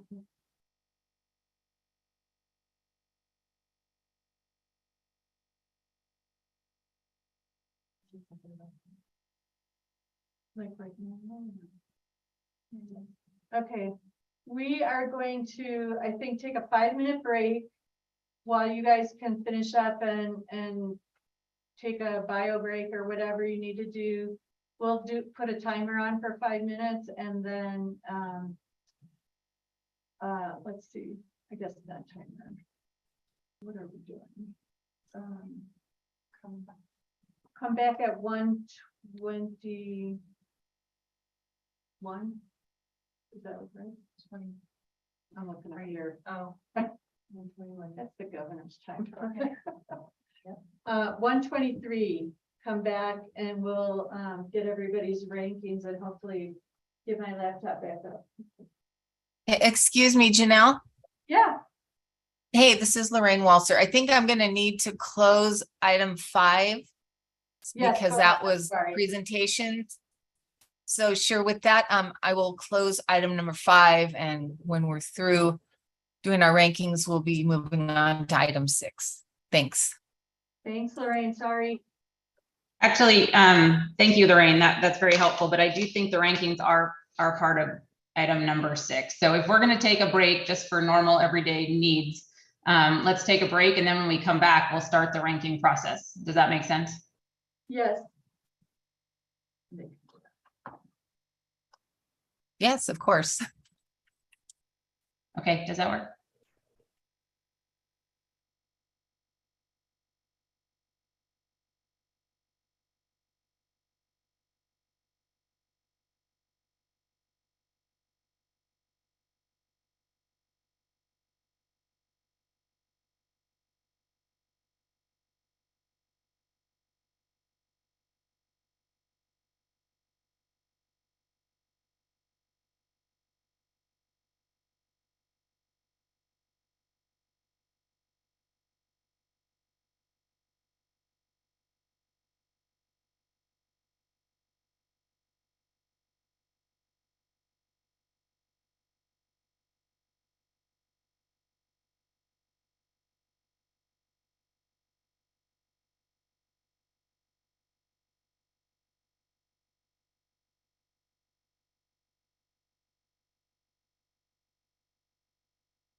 Hey, everybody. Lorraine, are you there? Because we need to take. Yes, I'm here. Can we restart, but we need to take a roll call again. Right. Can I have 5 more minutes? I'm gonna give you 5 That's minutes. all right. Okay. That's fine. No, we can go ahead.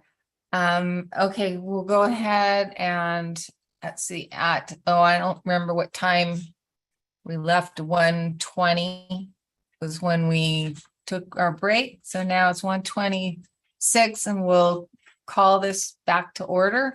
And Janelle, would you please call the roll? Lorraine Walser, Present. Stephen A. Crab, Sola Mae Barton, Present. Faith Beekman, Present. Kathy Canfield, and she left. Eric Antle, Present. Craig DiPaolo, Present. Sierra Sampson, Present. Sherry Davis, Present. Claire Ketchum, Andrew Treelise, I'm here. Eric Warnock, Is that Aaron Warnock? Melissa Whipple. Here.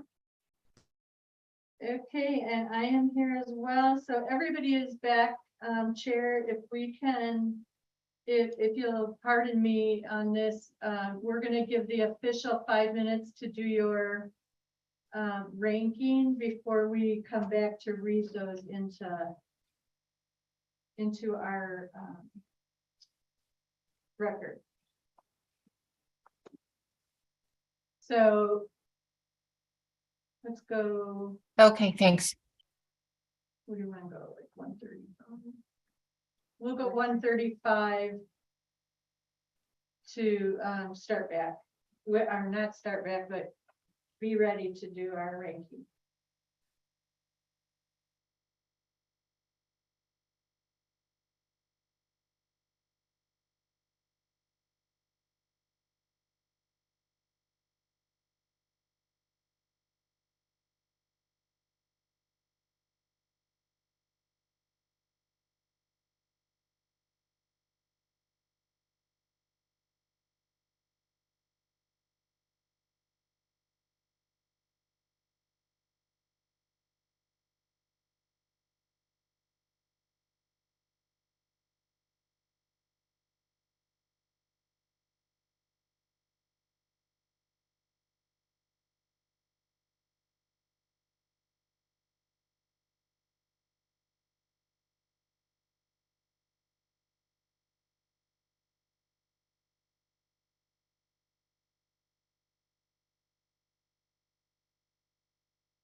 Okay, thanks, Janelle. I finished.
Okay, sorry everybody for that slight delay.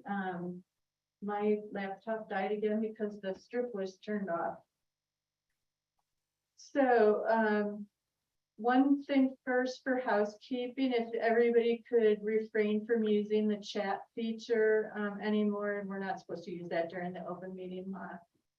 So if you have something, either raise your hand or just take yourself off mute and we can discuss. But I'm going to go down the list and have people just tell me your order 1 through 8 on these different projects, and then we'll see where that ends up and start a discussion. So Eric Antle, can you read me what you have on yours?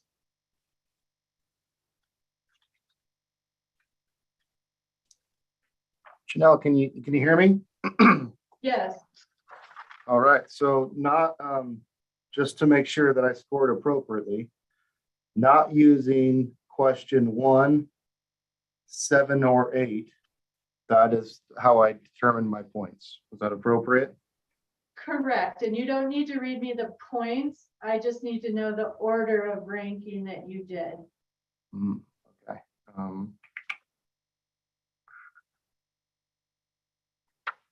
So meaning the highest points would be my highest priority, like 1. Is that what you're referring to? So yes, we're not doing the points matter, but he's saying would be his highest points would be his number 1 thing. Correct. Sorry about that. Okay. So my number 1 would be in your spreadsheet, the Hobart Dam. Okay. Number 2 would be Douglas County Hot Springs.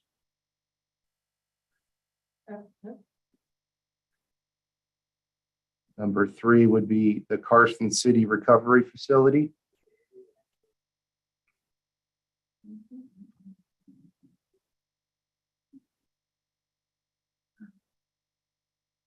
Okay.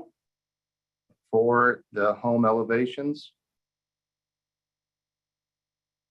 Okay. 5, the DEM update.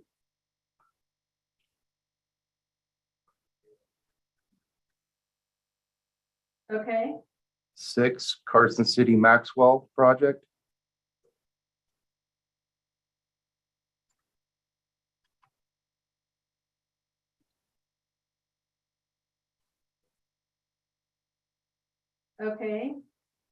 And 7 is UNR size, earthquake.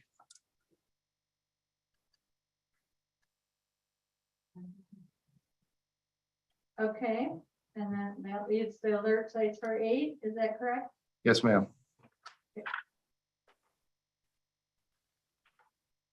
Okay, Solomon, you're up next. Oh, wow. Okay. And I'm a little bit behind because I think but I'll get there. Okay. So Do my you need another minute? nope, I'm good. I'm good. Okay. Okay. Okay. Number 1, the DEM update. Okay. Number 2 was the alerts. 3, the early warning, the UNR early warning. Trying to read it here. And my writing is so bad. Okay. 4 is the TRFMA number. The last one is number 4 for me. TRFMA home elevations. Number 5 is recovery facility, Carson City. Number 6, Carson City, Maxwell. 7 is Douglas County. And 8 is Hobart.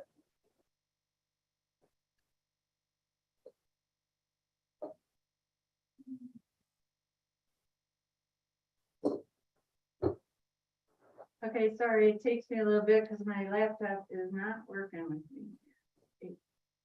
Okay, Faith, you are up next. Hi guys, can you hear me okay? Yes. Cool. So my number 1 was the Carson City Recovery Facility. Number 2 was the alert system or Carson City alert sites. The 3 was the Seismo Lab earthquake early warning. 4 was the hot springs. 5 was the DEM plan updates. And then were we supposed to skip 1, 7, and 8, or do you want me to rank those 2? No, that was on the form. The 178 was on the scoring sheet. So if we want to continue, I guess 6 would be home elevations. 7 would be Carson City Maxwell, and 8 would be Hobart Dam for me. Sorry if you can hear Mabel in the back. Okay, Kathy Canfield is next. So her number 1 was Hobart. Number 2 was the Carson City Recovery Facility. Then the State Hazard Mitigation Plan. Or am I at the wrong place? You're in the right place for recovery. DEM was 3. Okay, so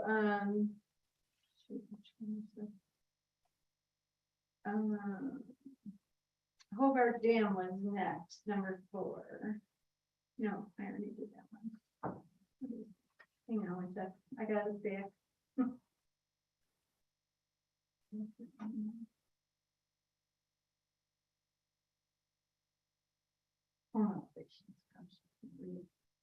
Okay, her number 4 was home elevations.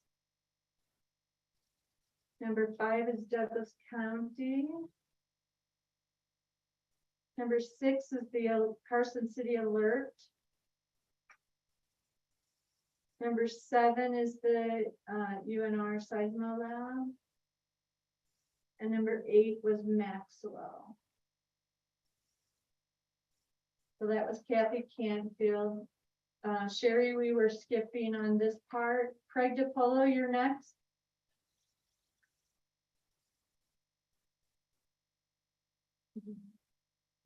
I am still calculating.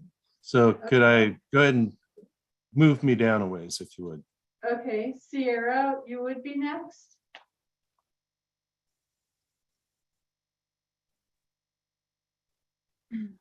Okay, my number one was the DEM hazard mitigation update.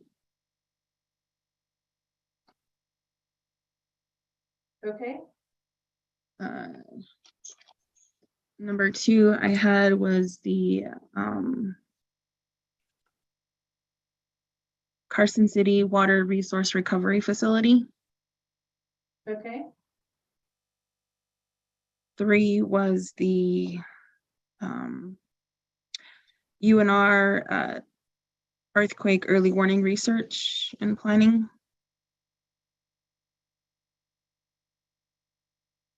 got that. Okay.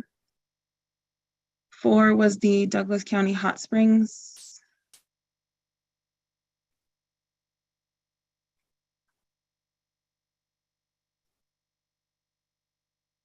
Five was the home elevation.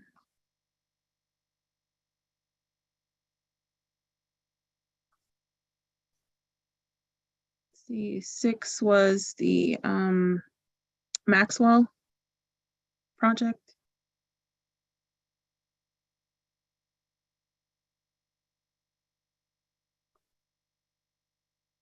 And seven was the Hobart Creek project.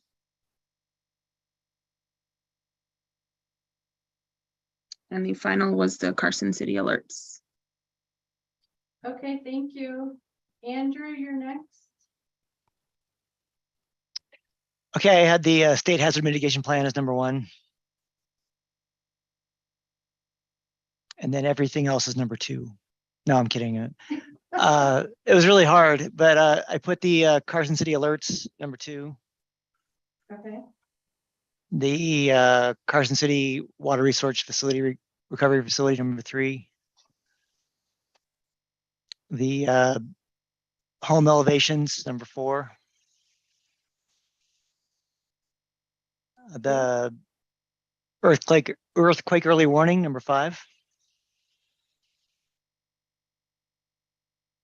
The Hobart Creek number six. Hot Springs number seven. And Maxwell number eight. thank you very much. Lorraine, are you ready? I am, thank you. Okay, for number one, I had VEM's hazard mitigation plan update. Okay, Number two, the UNR earthquake early warning project. Number three, the Carson City water resource recovery. okay, Number four, the Washoe County home elevation. Number five, the Carson City alert sites. Number six, Maxwell Basin.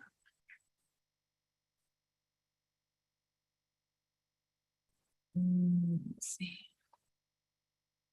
Number seven, Douglas County flood control project. And number eight was the Hobart Creek Reservoir Dam. okay. Erin, are you ready? Yes, I'm ready. So for number one, I had state hazard mitigation plan update.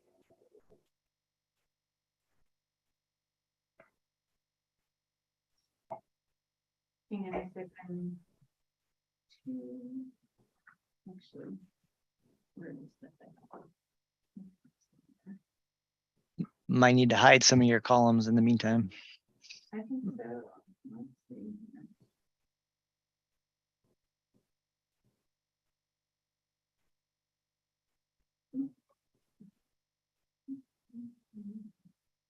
There we go. So I can see what's going on here. So I'm sorry, you said state hazard mitigation plan for one? Yes, correct. Okay. And then number two is Number 2 is NSHE's earthquake early warning. Okay, Number 3 is Washoe County home elevations.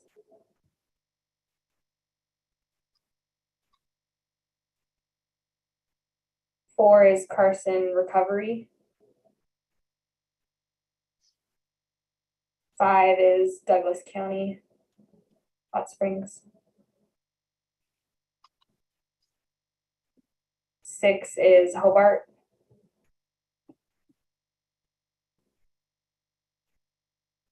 7 is Carson Alert. And then 8 is Maxwell. thanks, Erin. Melissa?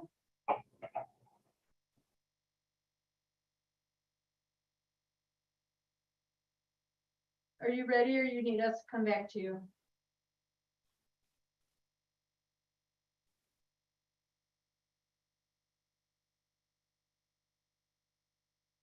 I'll come back. Craig, are you ready now? I'm still working over a Still couple working things. on it, okay. I'm really close. I've got a couple things I'm reviewing to make sure I wasn't too harsh or whatnot.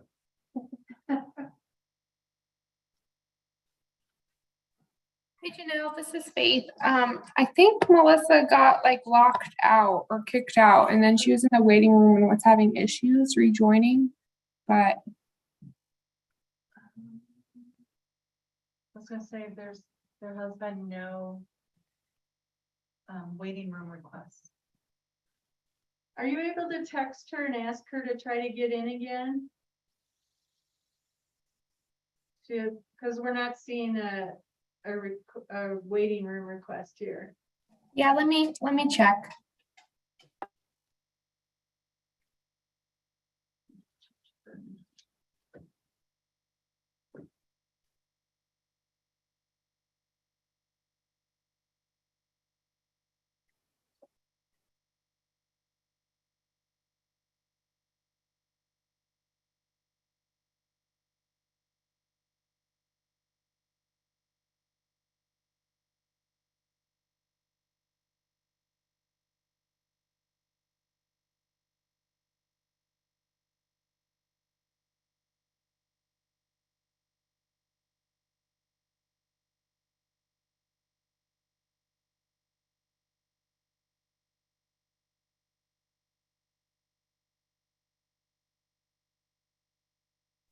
I just sent her a message.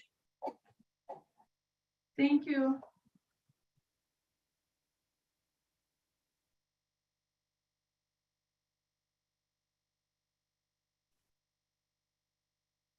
Okay, I can, this is DePolo. I can go forward. If you'd like. Okay. I don't, this was not fun. I didn't like this. I actually have, oh, shoot. Messed up. All right, I have a 3-way tie for first. Okay. Sorry. You didn't mark them all too? But if you want, I could Make a stand. make a stand. You want me to do that? We all had ties. I did that. Oh, yeah? Oh, shoot. All right. Give me just one more second. Okay.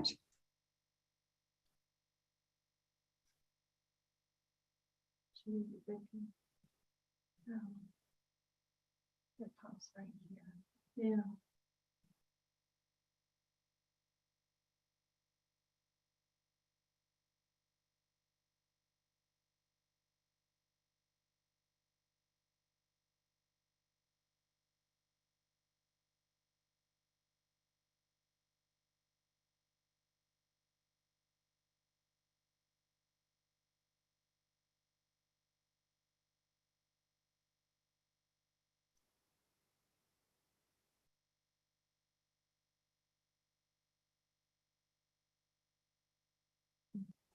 All right. Not happy with these results, but it's what it is. I'm not unhappy either.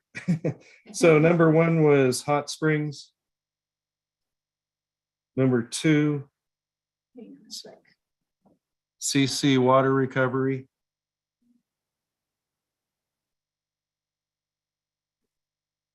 Number 3 was CC alert.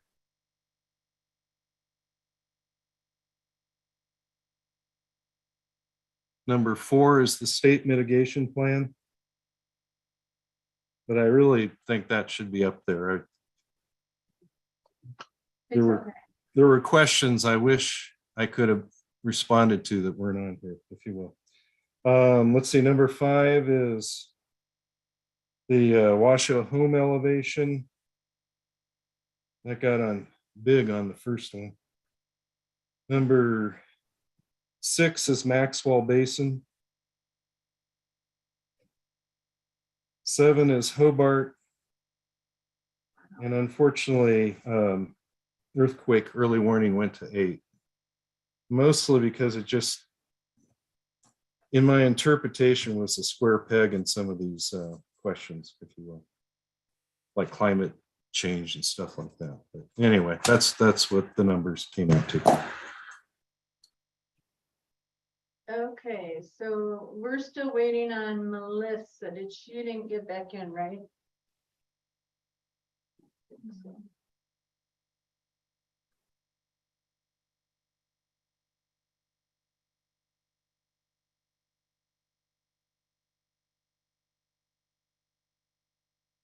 Can she call you? She can call into the meeting. There's a number on the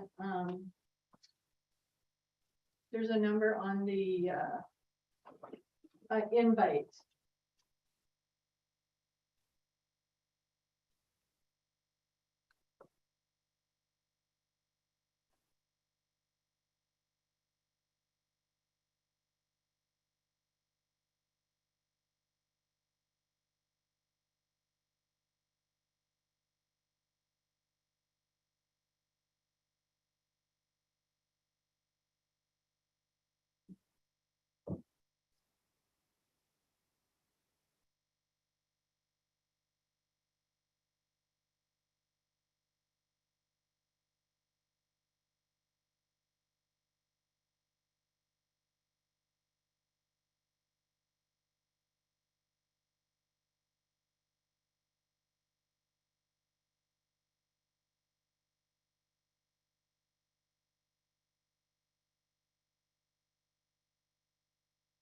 Did she call them? Did she still have them?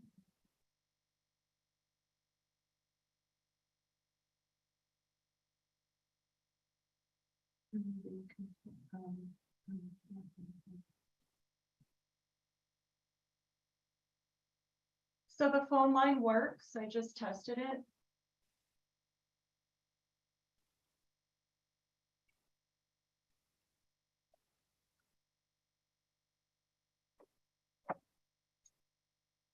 You should be able to get in that one.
I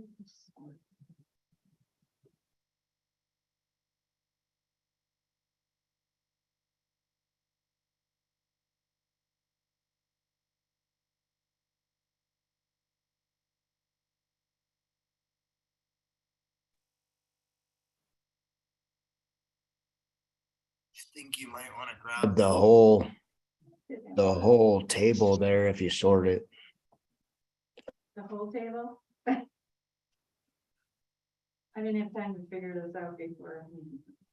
Yeah, I'd probably do an undo and then just grab that whole table and you could copy it down below and do a whole new sort on it, but don't mind me, I'm just part of Peanut Gallery.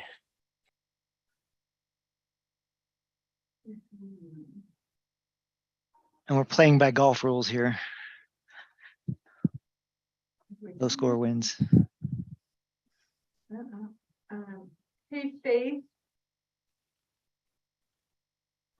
Yes.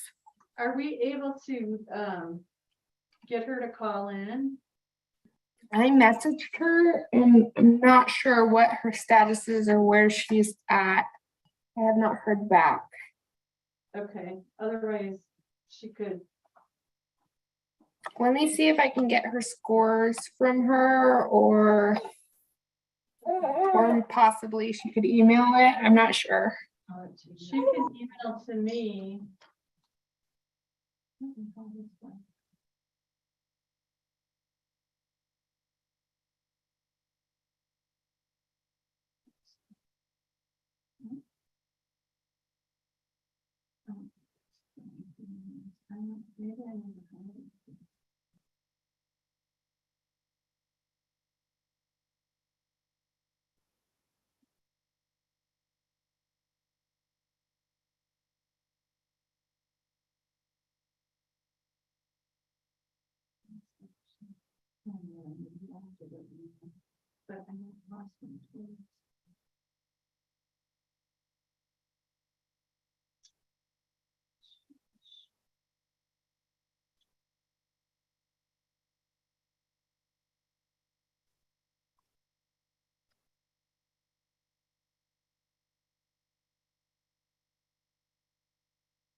Samantha, Yes, I'm here. so if we can't get her back, should we just exclude her since she hasn't given anything yet anyway? Yeah, at some point, I don't think you have a choice if we don't know that she's actively trying to join the meeting. I mean, we've waited a substantial amount of time. Yeah. So, I mean, it's not an easy call, but unless we had reason to know that she was unsuccessfully trying to call in, she has the option of the telephone number or the Zoom link. So I think you can only wait so long. So I'm inclined actually to say right now that we cut it off. If not, Faith, have you heard back from her at all? No, I have not. Okay, I think at this point, we assume that either something happened or she had to go to something other and is unable to get back in. So we'll go with the ranking that we have now. So give me just 1 sec to put these in order. And you guys check my work here, right?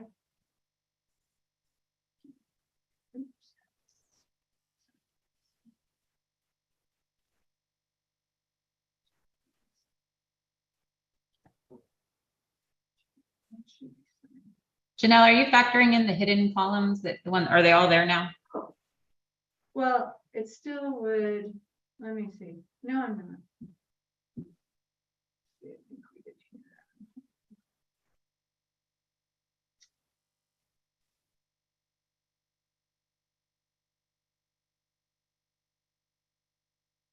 All right. I think it's still totaled them.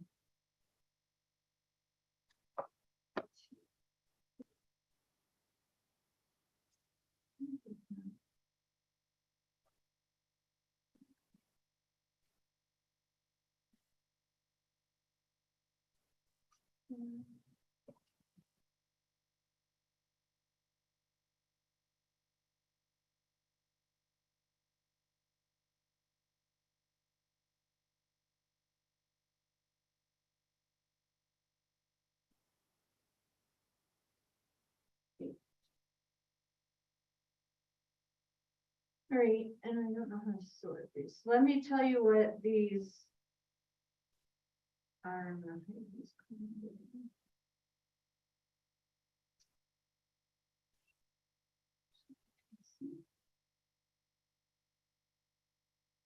All right, so it looks like the state hazard mitigation plan was number 1.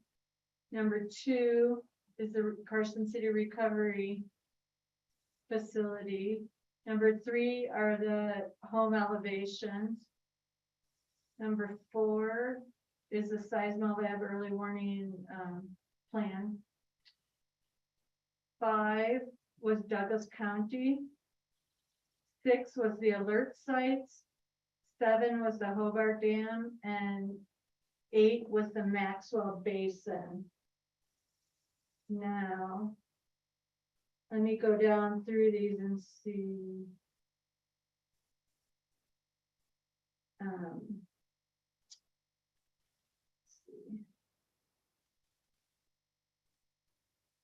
How these add up.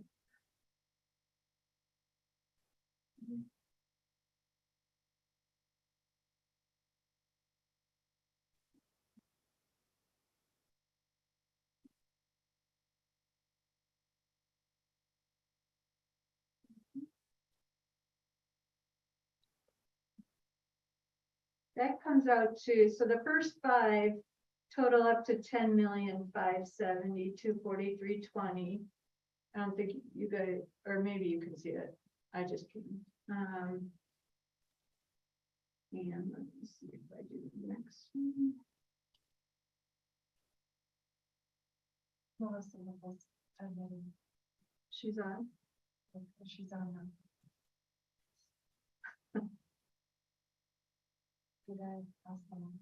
Okay, Samantha, so Melissa got back in. Should we go back and redo this, or? I think if we're still in the middle of the item and we haven't voted, I think it makes sense to take the ranking. Okay. So,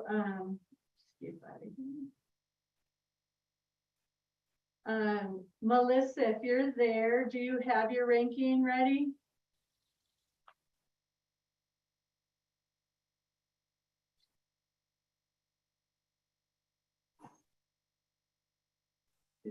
She just messaged me saying it keeps kicking her out. I think she's having connection issues.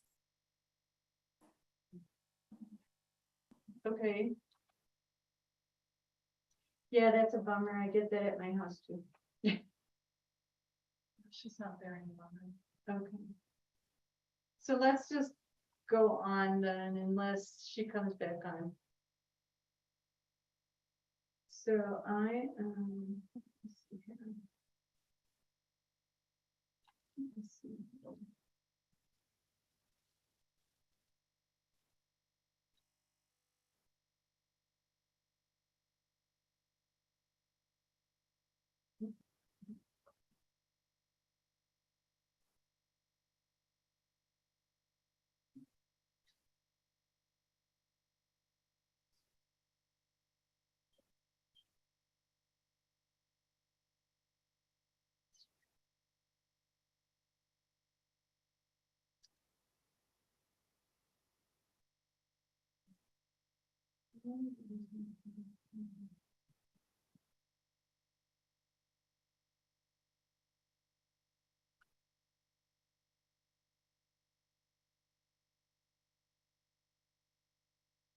All right, so 6 of them are at 10.6.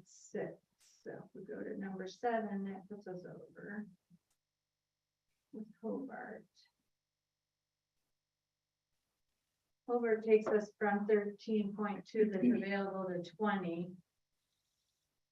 If we do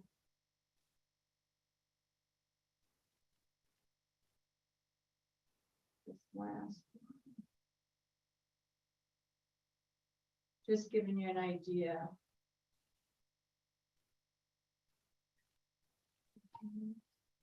Does the order matter to FEMA that we put them in? As far as likelihood of getting the grants? No, so we'll give them an order of priority, but everything that falls into that amount will be funded unless they find some reason that it doesn't make it through an EHP. Now, so this is just an observation. Doing the 7 projects minus Hobart Dam gives us 12.473. So we still have a little bit of funding left. But if we do Hobart and not the Maxwell, then we're at 20 million, which puts us over. So Hobart is not a something that can be split up at all. So that's something for you guys to all discuss. So take it away, Lorraine.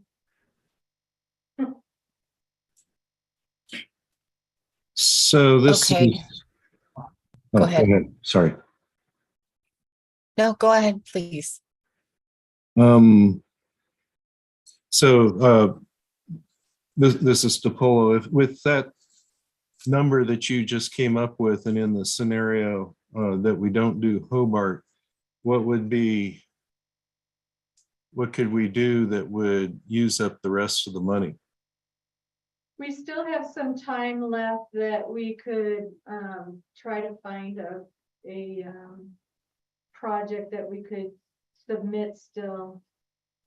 We want to get these projects moving forward, but FEMA has asked us to keep the application period open a little bit longer. So what I probably would suggest doing would be that we in mitigation reach out to some of our stakeholders and see if somebody has a project that they can fit into that specific amount of money that's left. That's excellent. I might observe further that all these projects are northern state projects. So if there was something from the southern state that fit the remaining budget, again, this is just a hypothetical, but there'd be, I think that would be a good thing. And we do have a lot of funding still available from different things. BRIC is one where there's $2 million set aside.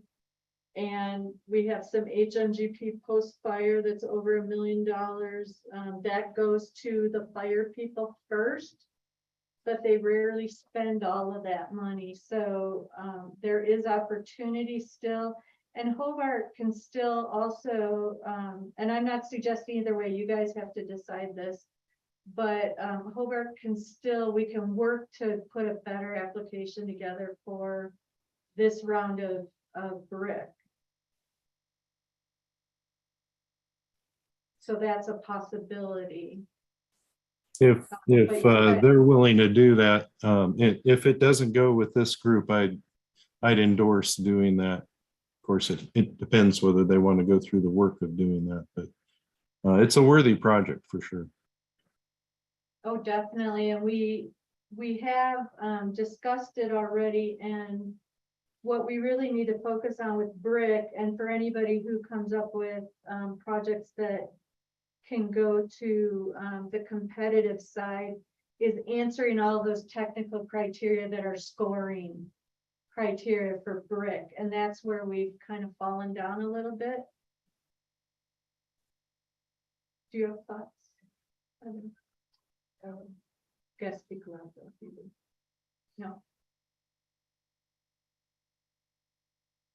So go ahead and discuss all this. Lorraine, you were gonna say something? Oh, no, I was going to ask Samantha if we're on number 6, if that agenda item 6. Yeah, we are in number 6, which includes Okay. the ranking and ultimately the vote. So when there's someone who's prepared to make a motion on the order that they want to forward these projects, then they can make a motion, try to get a second, and we can take a vote to see if it passes. Obviously, there's plenty of time for discussion if people want to work through the options. Okay, thank you.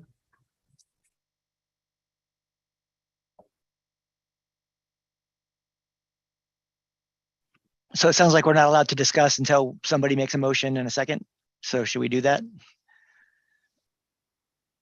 Is that procedurally the way it needs to happen? No, actually not really. There will be a portion of time for discussion after a first and a second, if you'd like it. But right now, feel free to just discuss kind of the results and what you'd like to see happen. All right, thanks. So I guess just so I understand, if we submit, say, everything but Hobart in any order, then does any of our projects have a better chance than other ones on the list? Or is it just that because we're under the 13 million, Janelle, that this is that they're all sort of will likely be funded? Yes, all of them will be funded. We will still submit Hobart, but it'll be more, it's gonna fall under the line. So it would be if, you know, several of the other projects fell out, then they could potentially get funded under this. But it's less likely just because a number of the projects would have to fall out. But everything that's submitted other than going over the 13 million will be funded because we've already made sure that they're all eligible. And this assumes the 90% matching as well, right? Not the 75. Correct.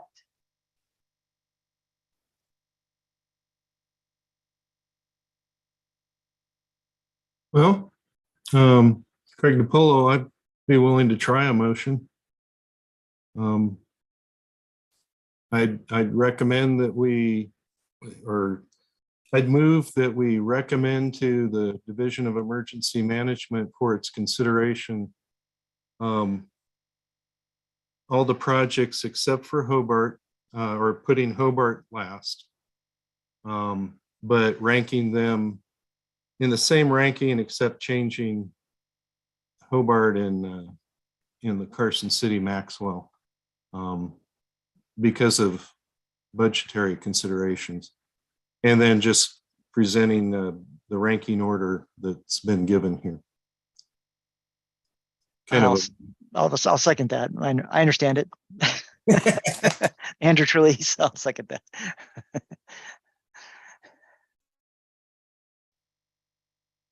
Okay, is there any further discussion on this?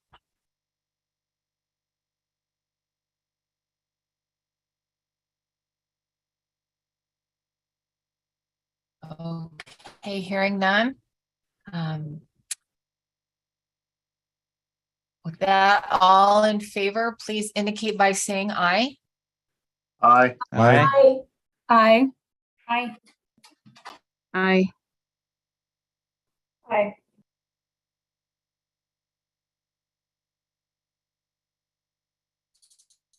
Okay, if there's anyone opposed, please say nay.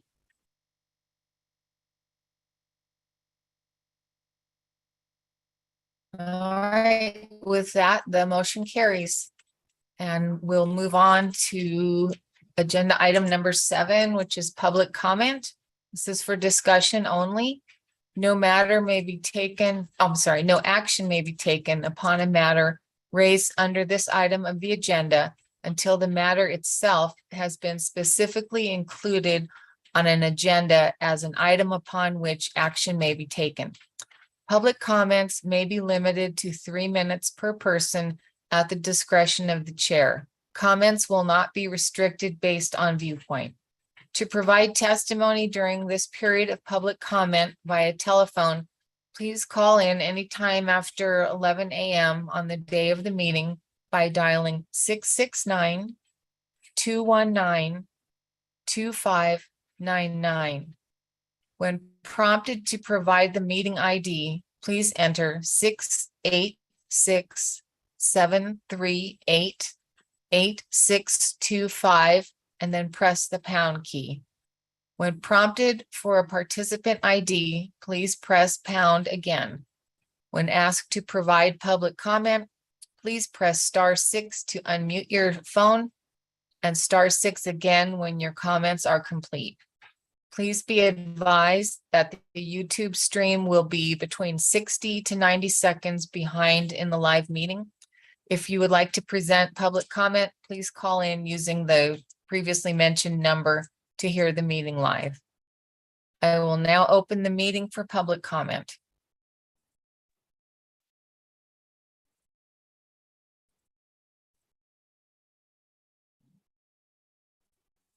Eric? Hello, this is Eric Sheets with the Truckee River Flood Management Authority. I just wanted to thank you all for your time today. And I know this takes a while to go through and look at everybody, but congratulations to everybody and their projects. It's good to see that the state's putting together some of these great projects. And when I say state, I mean everyone in the state. So congratulations to everybody. And thank you.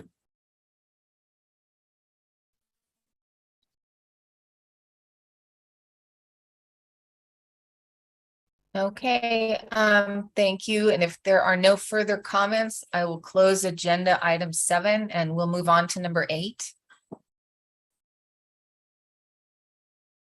Agenda item number 8 is adjournment. This is for discussion and possible action. May we have a motion to adjourn? Andrew Trelease, motion to adjourn. Salome Barton, second. Okay, thank you.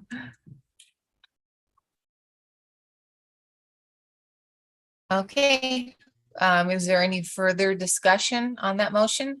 Let's do it. All right, all in Lunchtime. favor, please say aye. Aye. Aye. Aye. Okay, anyone opposed, please say nay. Okay, with that, the motion carries and the Nevada Hazard Mitigation Working Group meeting is adjourned at 2:21 p.m. Thanks, everybody. Thank you. Thank you. Thank you. Have a good day, everyone. Thank you. Have a good day, everyone.